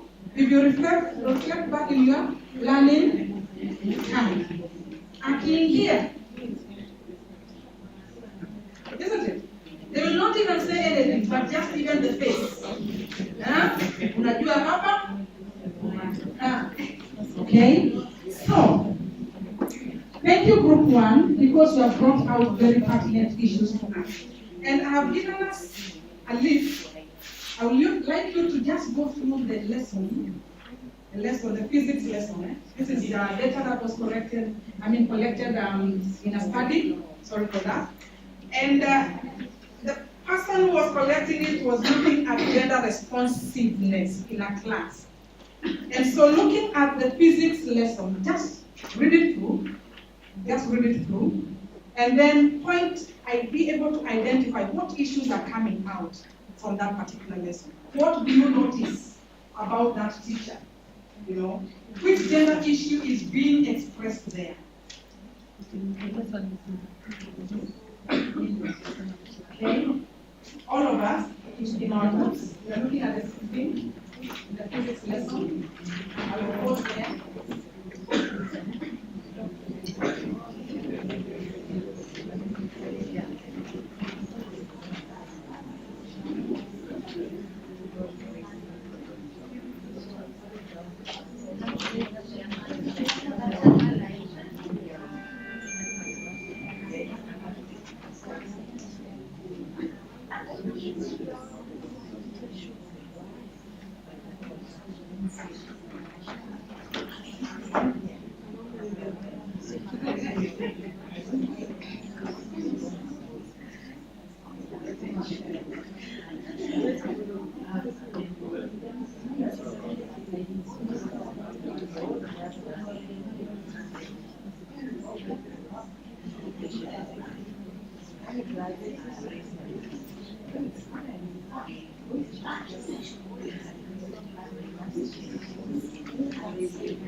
And even the language.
Okay, very heated discussions going on there, right?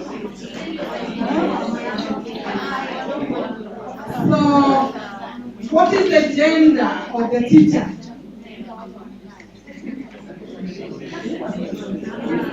Who is the teacher? Yes? Okay. The teacher is male, eh?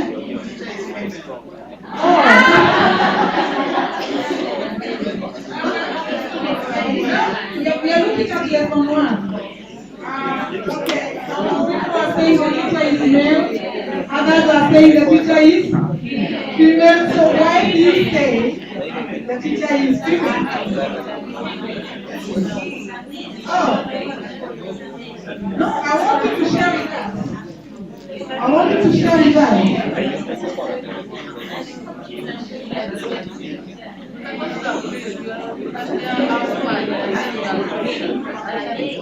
We want to hear the justification of the teacher being male or female. Okay, I think there's a statement here that says, boys in this class, we agree we must change. No, she is addressing the whole class, like we agree, like we are here. She might say that, let's agree, we are going to do this in the next. So for me, it's a she. Okay.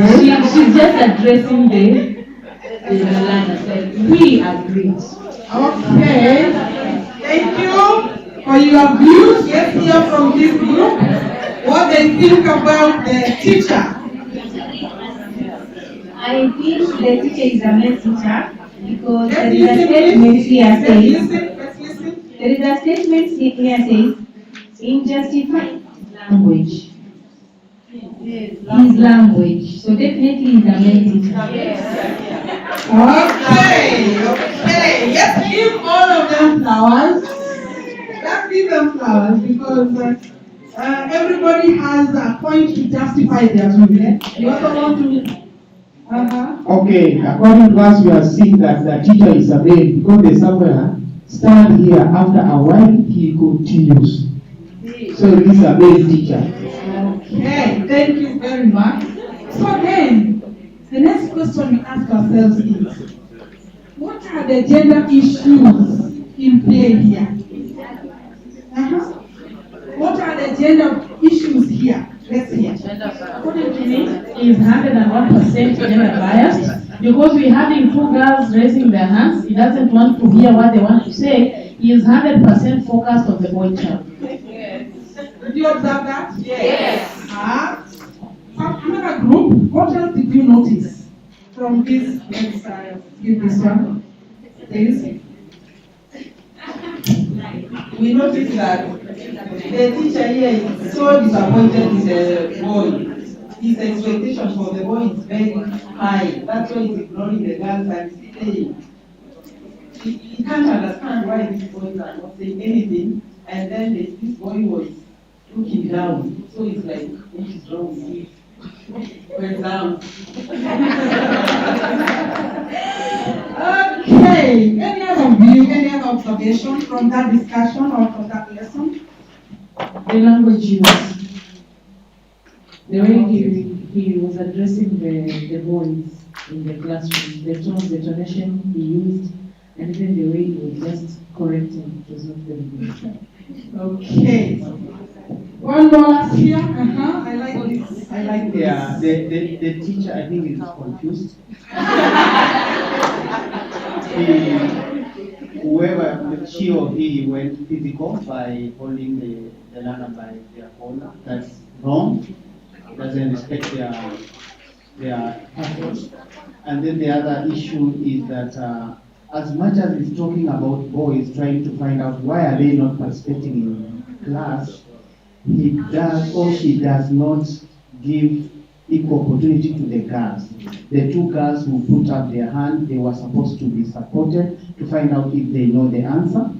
And then the teacher comes to the other group, including the boy who was hiding behind the girls, to find out, to support him to come out. So he does not support female thing in his teaching. There's nothing like that. Yeah. Wow. Very, very insightful issues and ideas coming up.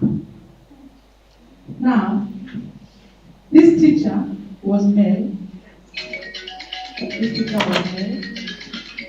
This teacher had undergone a training on gender. Okay? For, I think, 3 days. For a session like the one we are having now, if they can get it to that. And so the researcher happened to be me, and that's why I was saying whatever happens in the classroom is very close to my heart. Because I see a lot of potentials either being promoted or discovered. And so what we identify in this class is the teacher has what? Biases. Isn't it? Yes. The teacher has biases. The teacher also has stereotypes, right? That a boy is not supposed to be shy. Isn't it? A boy is supposed to be hardened like a man. Eh? So what is that hardening all about? What does it mean? You know? And even when the girls are raising their hands, you find that he's not focusing on them. So what do you think is the effect of such an attitude on the part of the teacher? What is the effect of such an attitude on the part of the teacher? Yes? In the classroom, are both the boys and girls given equal opportunities? In the classroom. Yes. And this is a physics lesson. This is a physics lesson. Isn't it? I'm not saying anything, but you know. It is a physics lesson. Right? So we identify language, we identify biases, we also identify stereotypes. And as much as the teacher is justifying his behavior, it is still gender. The justification is still gender. Isn't it? So then, what are we talking about making a teacher gender responsive? I've not forgotten the other part, you're still coming back to them. It means that whatever training we are going through, the teacher must be equipped with the knowledge on gender issues, like we are doing now. Isn't it? We have looked at what are the gender issues. At least we have an idea, we have the knowledge. And I know we have a lot more. But better still, the teacher has to be equipped with the skills. How do you address? Because it is very okay to know what are gender issues, what is gender responsive pedagogy, but how do you implement it in your classroom? That is where the issue is. And the other thing is the right attitudes. Very critical. I may know what it is. I may have the skill, but my attitude is negative. Will I promote it? No, I will not be able to promote that. So these things are very important as far as gender responsive pedagogy is concerned. And so we have looked at our language use, and we have done that analysis already. So what we are saying is that gender responsive language, it treats both boys and girls fairly. It promotes a free classroom environment. I think this came up in the course of our discussion. It also communicates high expectations, isn't it? Like we are saying, this teacher is not communicating high expectation even for the girls because it's not giving them the opportunity. And then it also promotes learners' confidence and encourages their participation. Can we add on to that, please? What more does language do apart from what we have mentioned there? Any additional that we can give? Any additional that we can give? It promotes creativity in one language. Very true. right? It either promotes creativity or kills creativity, isn't it? Yes, language use. Okay? So then, I'm also giving preference. How else can language come into play? I know we teach, and we have common proverbs that we use, isn't it? And in the spirit of even indigenous language. So because we are all mixed together, I don't know from which indigenous language we come from, but I would like you just to identify one proverb,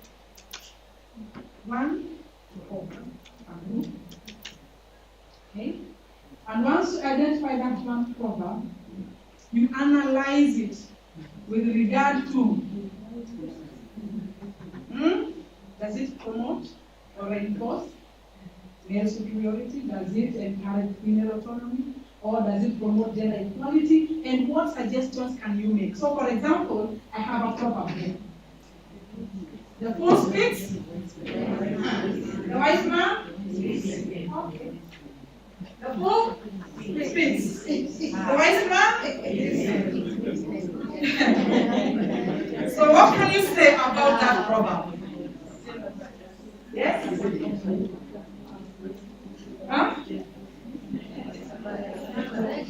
What is gendered about it? Yes?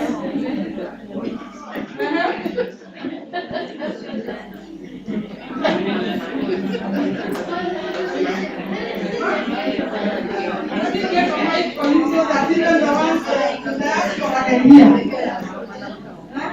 So that the ones in the diaspora can also hear what you're saying. So that we are together.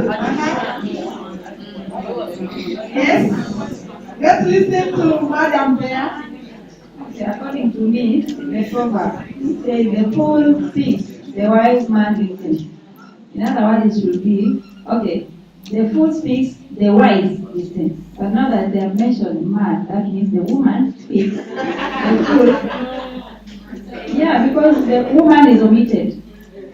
The wise is the man. So opposite of man is, who is the fool? So according to her, she's saying, then the woman is the fool. Let's hear from a man.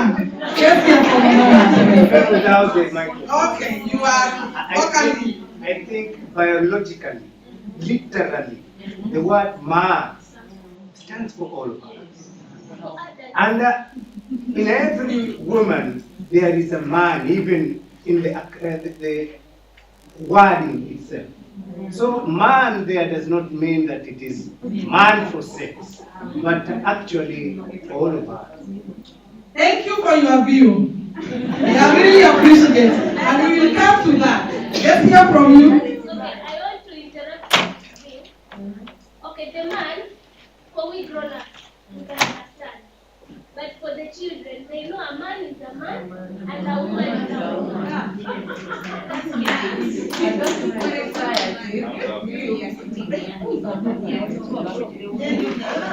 Society. Like a man and a woman. According to you, how will you feel? Thank you very much. So we are talking about the grades we are teaching, isn't it? Yeah. We appreciate your input, teacher. But at this level, you know that. Yes. Do they know that? No. And then we are there busy teaching them. There's a wise proverb that says, the who? The who speaks. And the wise man listens. So, what message are you passing across? What message are you passing across? And as much as you are not the one who came up with the proverb, are you guilty? As much as you are not the one who came up with the proverb, are you guilty? Yes. So, what should we do to that proverb to make it gender? To make it gender responsive? Who can rewrite it for us?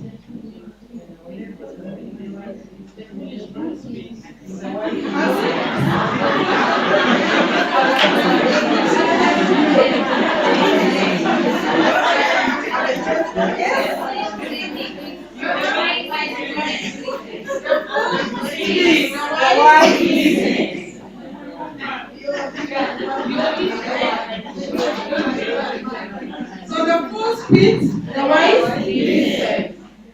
Irrespective of whether they are men or women. So do you have such programs? Do you have such programs? Right? Even in your own indigenous language, do you have them? Okay.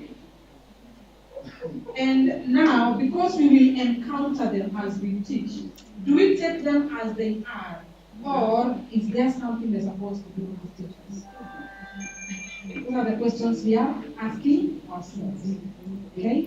And I will move on to the next area. Now, this one will be the extended activity. Because we have not yet come to our conclusion. It will be extended activity so that we are also able to do other areas in the interest of time. So ensure you come up with a program and then look at it analytically in terms of the gender aspect and then try to rewrite. We will have spent some time there, but there are other things ahead. But at least we are talking about language use. Now the language is either spoken, written, or expressed. Because this is written, but you can also speak it. You can also express it. Okay. So I would like you, individual, where we are, yes. Reflect on your teaching. Okay? Reflect on your teaching. Because it is you as an individual. And then note down any beliefs that influence the teaching. Note down any beliefs that influence your teaching as far as boys and girls are concerned. I will not even look at what you are writing. Any beliefs.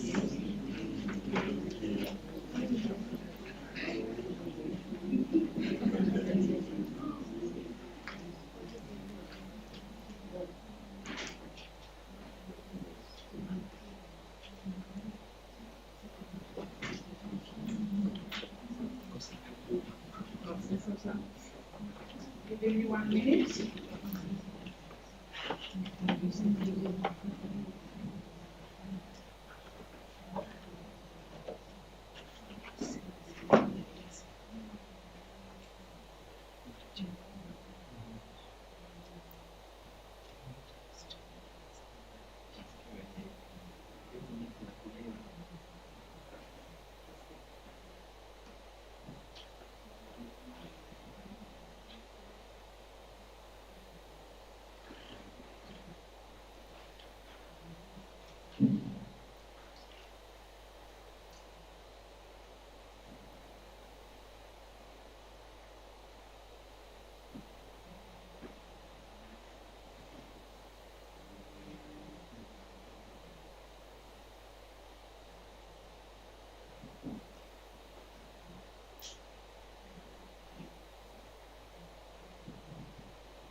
Because I'm seeing others are like this.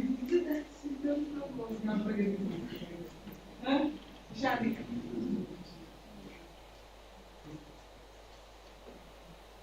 Okay.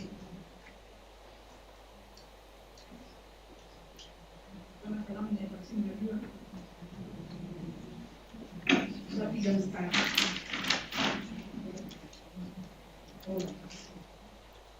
Want to move on to the other area. So this is how we look at that. But now we want to look at another area that is very critical to the teaching and learning. That was on language and how they come into. There's a group that was dealing with teaching and learning material. Oh, good. Okay. Let me give you a mic so that even the ones in the diaspora can hear what we are saying today.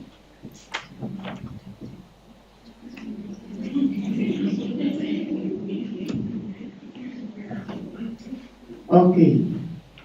In teaching and learning materials, in our group, we have come up with the following in order to be gender responsive. Number one, as a teacher, you are supposed to consider color of the material. You should know the type of color that boys like and also the color that girls like. For example, boys are associated with blue color, girls with pink color. And if you can't get the two colors, you can use a neutral color so that you are not gender biased in that case. Number two, when coming up with a chart, also as you develop the materials, you should also consider gender. In this case, for example, boys, we know what boys like guns, cars. You have to come up with drawings like that. And then girls like dogs, flowers, you should also consider that. And then number three, you should also be sensitive enough to consider the cultural background and the region of the learners in the environment.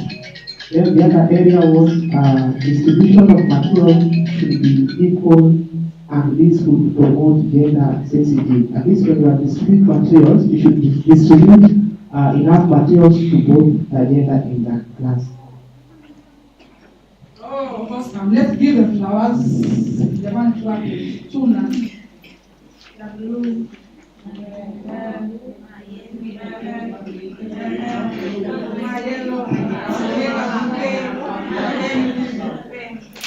Thank you very much. So, from what they have shared, it is very true that teaching and learning materials can convey gender messages. Okay?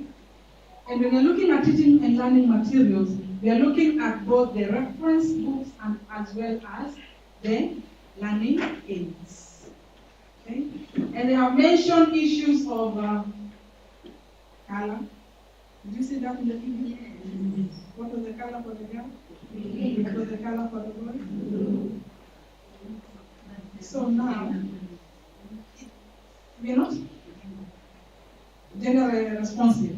If we continue using those colors. Yes. We could say that blue colors for the boys that are not too loud. Yes, exactly. That is what I was coming to. And that's why I'm referring back to the video. Because in the video, we already saw that as the gender issue of the color. But what we are talking about here, under the resources, is if you are dealing with textbooks, what language is being used in? If they are giving illustrations, what kind of illustrations are they giving?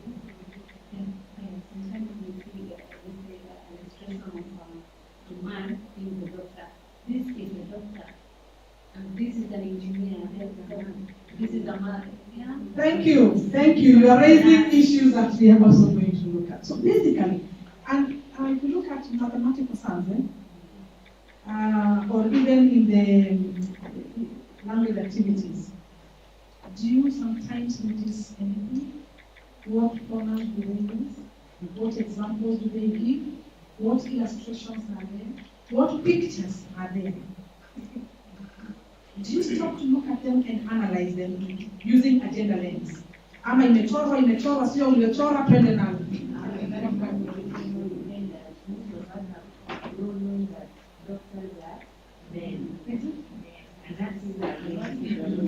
Because of what is portrayed in those books, isn't it? So when we are looking at the books, we are looking at the language, we are looking at the examples, we are looking at the photographs and pictures, and even the authors themselves. Who are they? What message are they passing across? Okay? The other category of the resources are the toys we use. Whether developed, whether purchased. Right? What kind of aids do you use? If you just get toys that are, a car there, or a doll, what are you telling your learners? What message are you conveying? If you ask them to develop, do you give them the opportunity to develop what they want? If you're molding, for example, what are they molding in those classes? Modeling, yes, modeling. What do they model? You know? You tell them to model a girl. Okay, you don't restrict it. their own choice. Okay? Because the key issue here is, are they able to model? Isn't it? Right?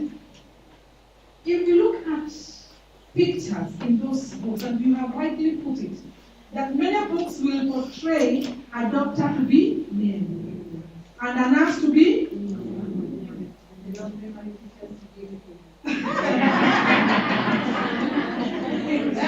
and the Lord primary teachers to be the female. I came in here, I first of all looked at this and I was like, what message are we passing across? Since you were here, what message are we passing across?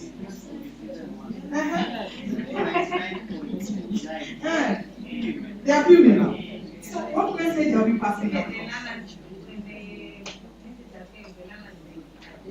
Good morning, madam. Because they are used to female teachers. So if a boy continues seeing the picture of a nurse being a female, what do you think that will do to the boy? See, they will lose an opportunity simply because of what was portrayed. Manake akasema, this is for female.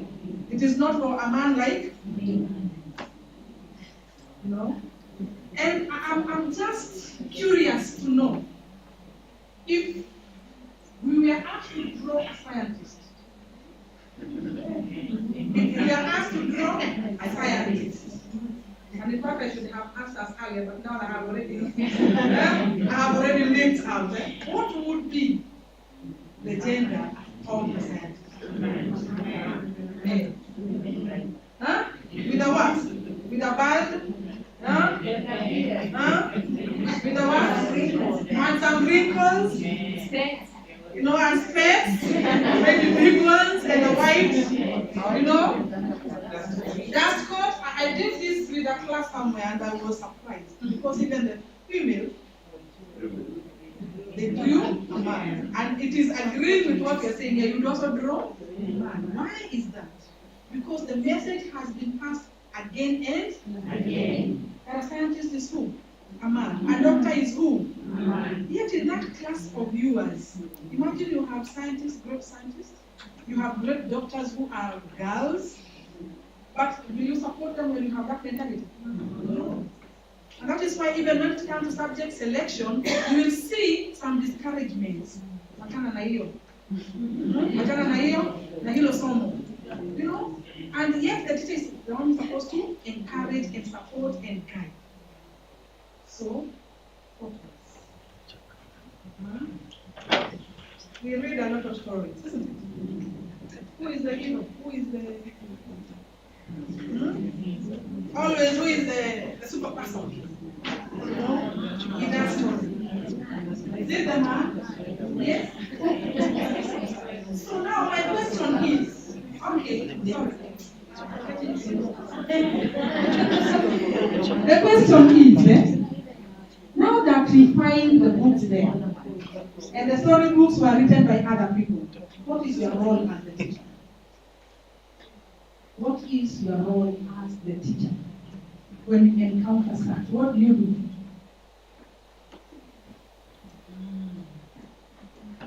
What do you do? Do you need to continue? What do you do? Oh, just as it is. Huh? And you move with it. Yes, teacher.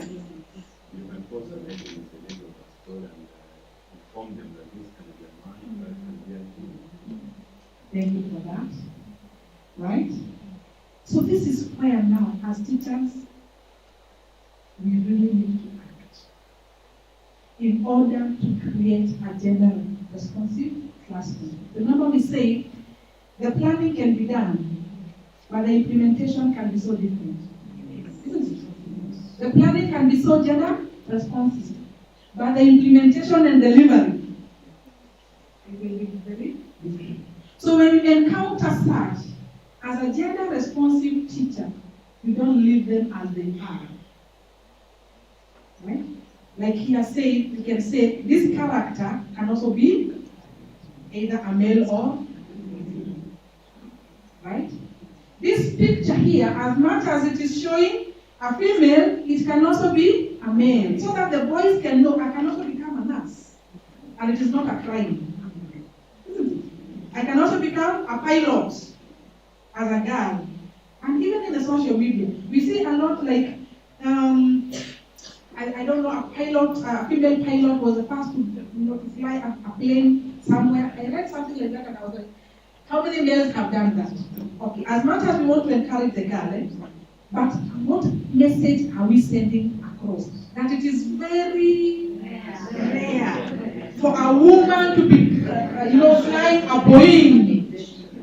Very exceptional.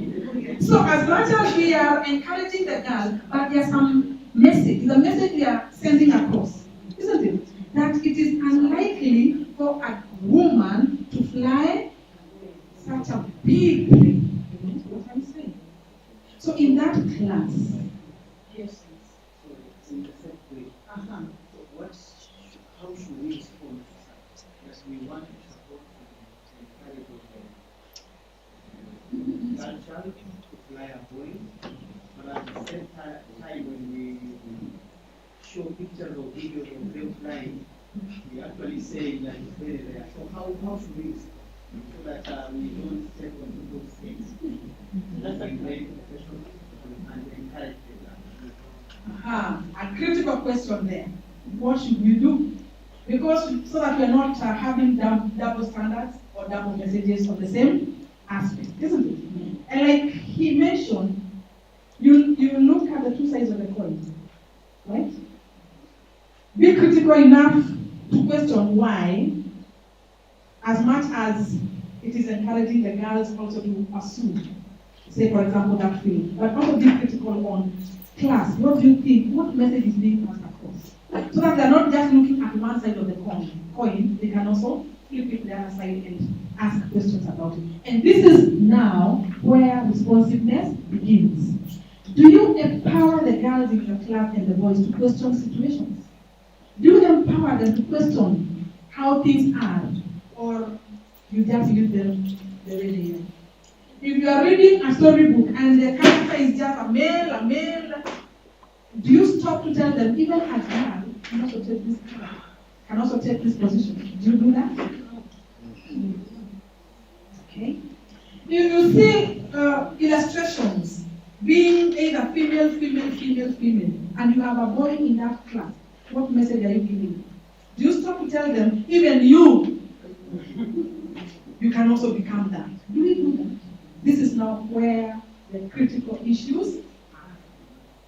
This is where responsiveness begins. Taking action. Remember, that is what we say, isn't it? Taking action to correct issues of inequality. Okay?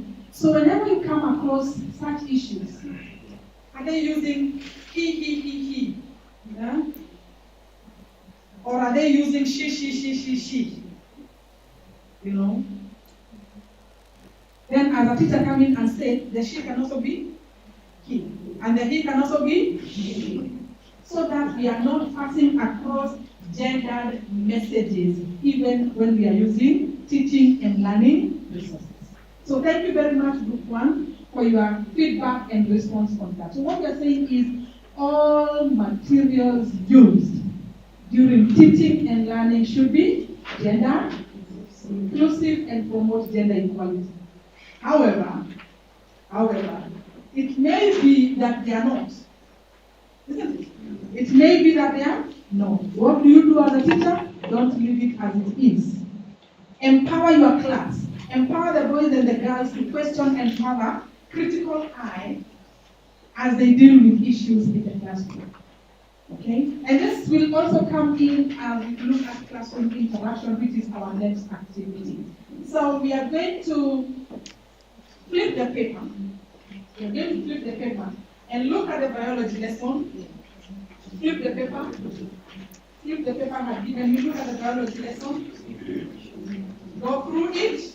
And then as we did with the physics lesson, can we be able to see anything in that lesson? I know we had already read it, so we can take a minute to sum up.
Kuja msaidie kuproject kitu pale kwa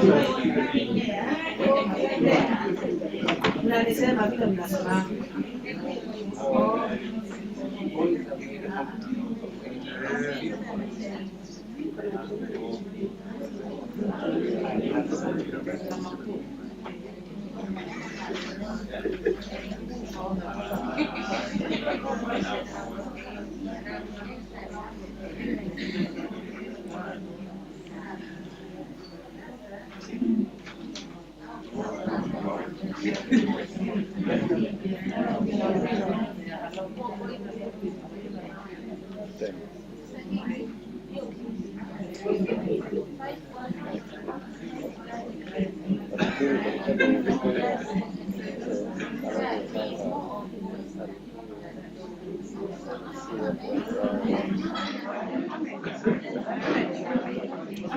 Ndio tuangalie chakula.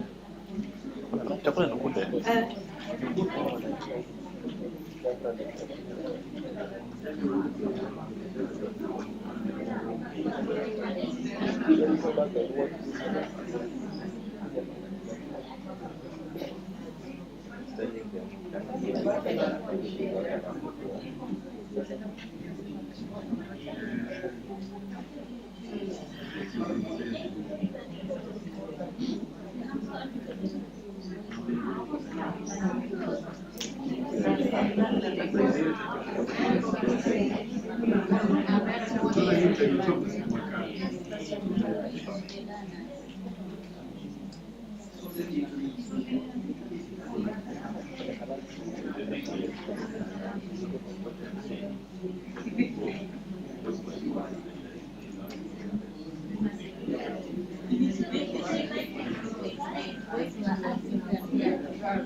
Okay, so what are the issues that are coming up?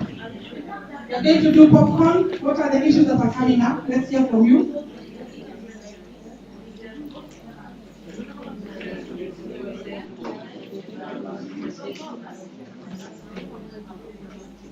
Okay, so the grouping from that group, what are you grouping from here? Okay, so the grouping as well here. What are you picking from here? The other group, the majority of So the grouping as well is not gender responsive. What have you picked from here? The same. I'm looking for a group with a different opinion other than the grouping. What else? Yes.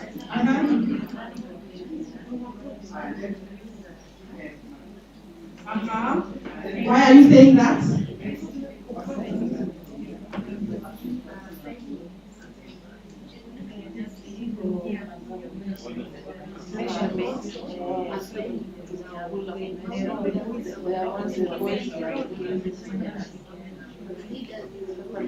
Thank you very much. So, what is coming out is, yes, there are stereotypes in play. True? The boys are the ones who are touching the resources, isn't it? You know? The other thing is, in the grouping, the teacher was not cognizant of the girls and boys. It was from here to there.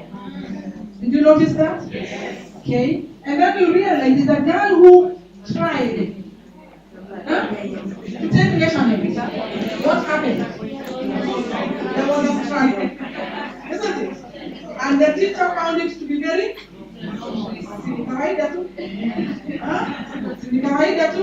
that boys are more active in the physical activity. So what messages are you passing across? Yeah? What messages are you passing across? So, yes?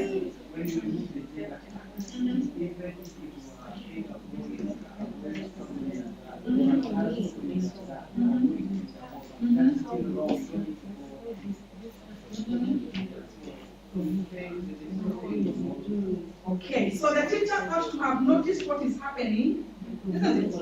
And encourage the girls to participate. Now the other question is, who is recording?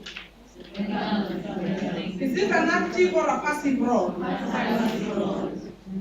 The girls seated in the class, boys are taking all the measurements and the girl is just doing what? No, this is in a classroom situation. This is in a classroom situation.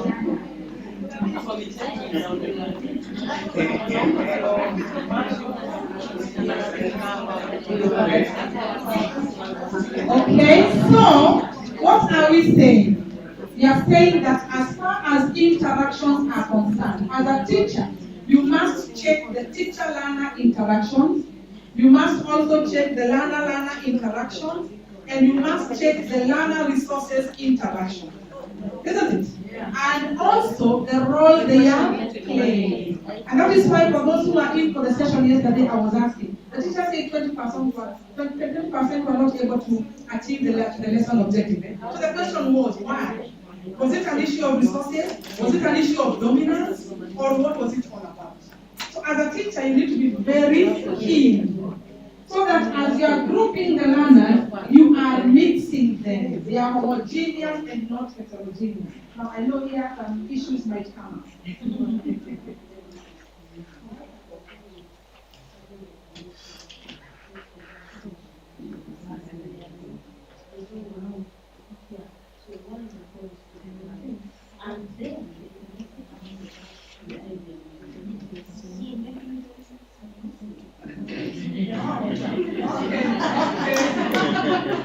I love that. So there is also another perspective to it. Other than the dominance, there is also the culture. The boy is supposed to be the head. And so we are taking all measurements, but no girl can take a boy there. We observe these things in our class. Even at the grade we are in, do we observe them? What do we do? You don't expect a boy, yeah?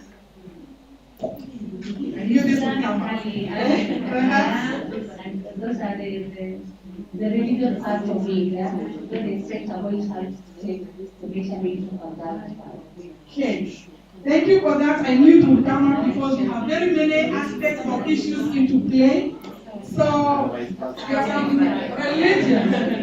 How very say I want to make it clear so that it's not saying that the boys have the permission to check for Okay. It's one side. But again, you also need to be very clear.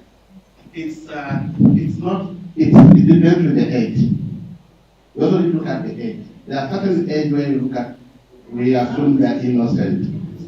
So, oh, these are high school children. Okay. But we are now bringing it down to our classrooms. We are taking it to our classrooms. But even in that case, you can have girls taking the other girls' measurements and boys taking if the religion is the issue, as long as both are actively involved. The issue here is dominance. The issue here is overshadowing the other, isn't it? When it is only the boy doing, then what are you saying to the rest of the class? Isn't it? Now, the last part, as we wind up, that I wanted to look at is on assessment.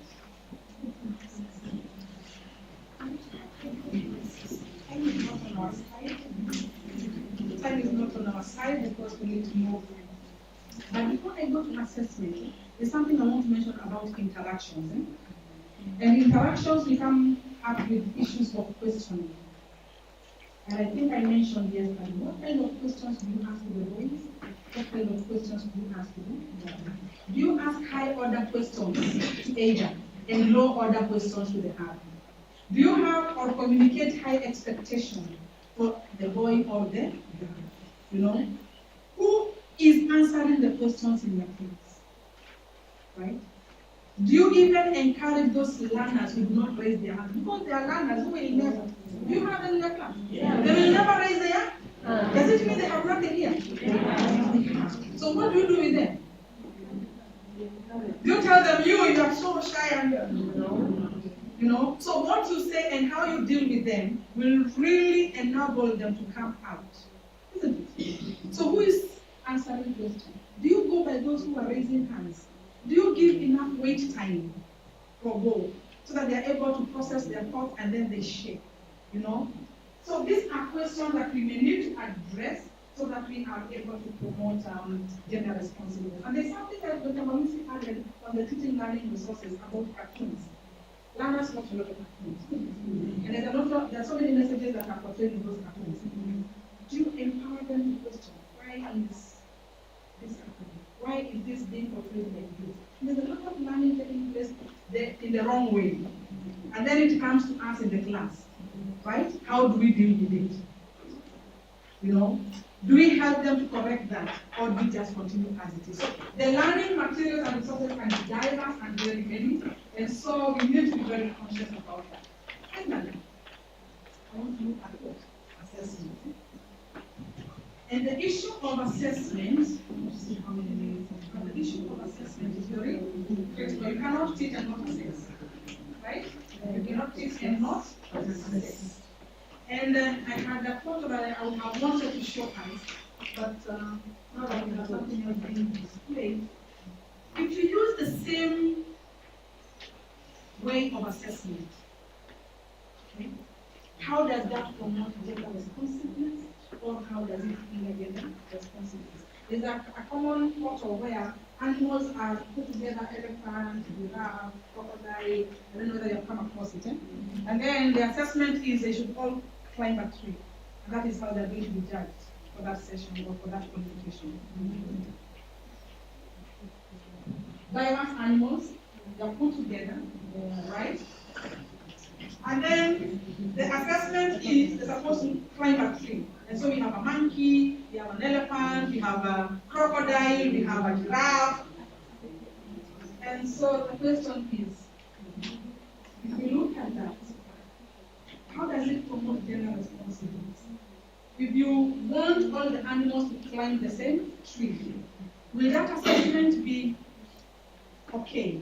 If we now use that scenario to relate to the gender responsiveness issue, will it be okay for all the animals to be assessed the same? And I think in the competence-based curriculum, it has given us a variety of ways of assessing, isn't it? Right? There are those who will answer questions very well, they can speak, they are good in talking. There are those who are good in expressing their thoughts in writing. There are others who will perform. And I think the competence-based curriculum has this in mind because it is taking care of each and every learner. Okay?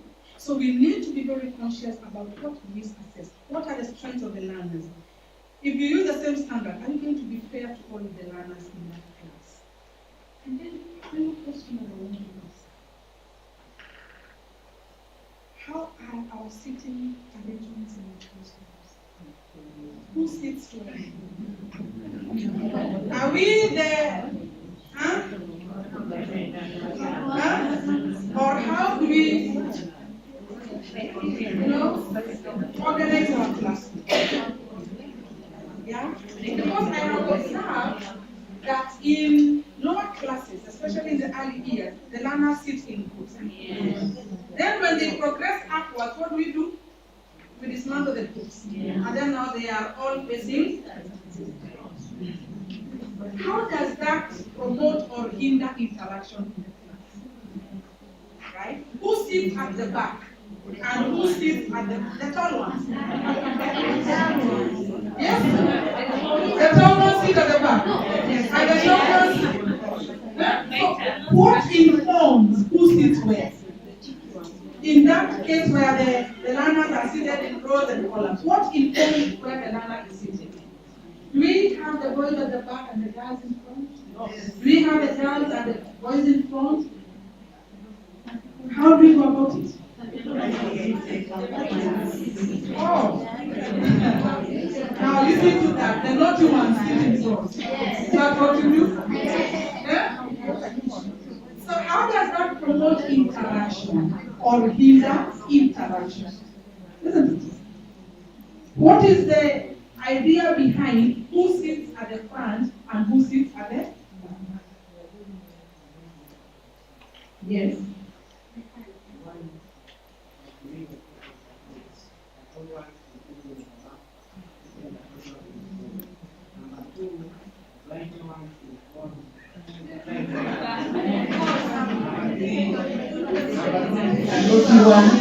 It's also that you can identify the reason so that they don't disturb others and sit there. And then another one you use the mark list, you distribute the way they have performed in the exam. So what is happening now, thank you very much, that there are a number of factors that come into play. But all factors held constant.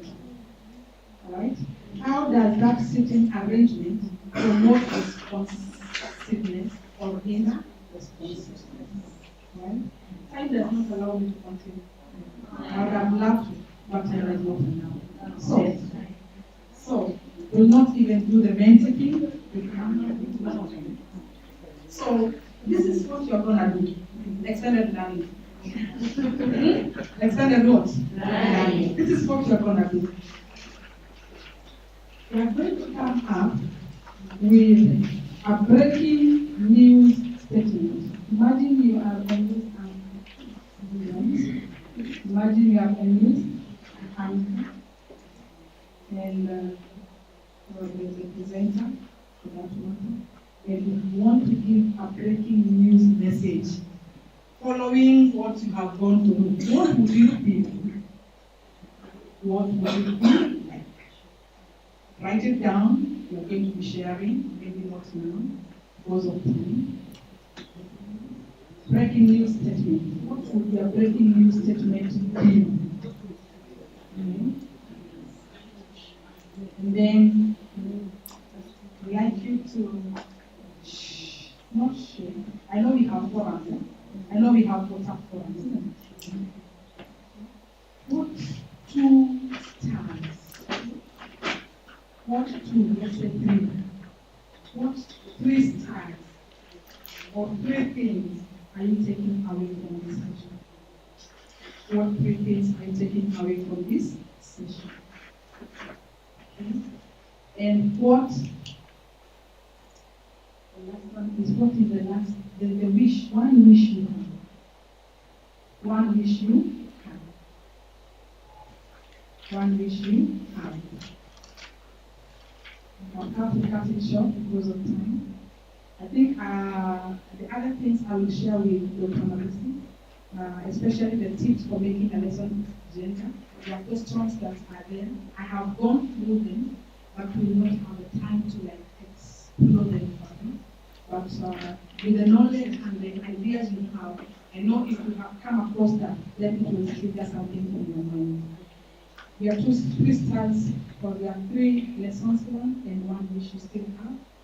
And with that, I wish you well and thank you very much for taking your time and listening. I hope you have learned, and that will help us in our classroom practices coming Monday and onwards. Thank you very much for your time.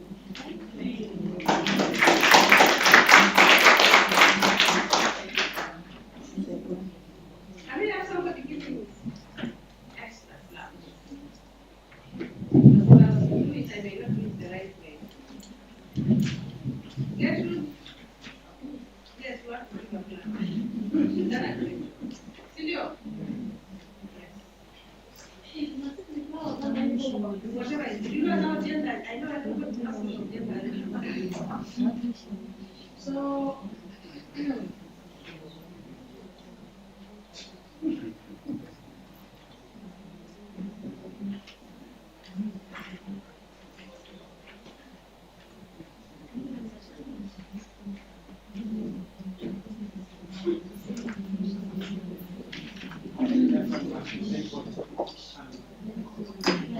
oh, right. So the teachers are saying, the next thing I know about they are saying that because Mombasa is from Nairobi and she's going back, we need to give back impressions. So we're gonna, who's Sarah?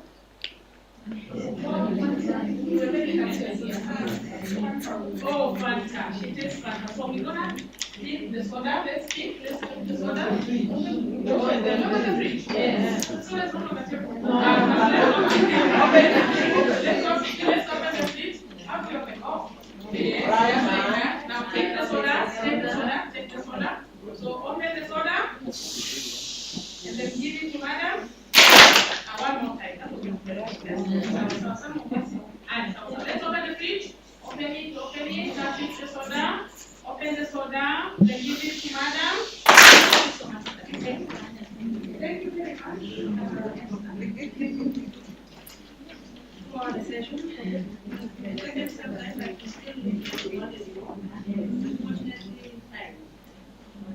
We need more of Esther. Yes. We need more of you. And we'll let you know. So now we need to go for lunch, and we are only 30 minutes for lunch. By 2, we need to be back here for another session. Then after that, we go to the presentation. So 30 minutes for lunch. We are back here for another session, 30-minute session. Then we go to our presentation rooms for the next session. So let's keep time. We have the format for lunch. Format is the dining room. And the chamber. We're waiting for the apparatus. Let's keep time because we are kind of behind time. Thank you very much, and let's keep moving. The room is safe and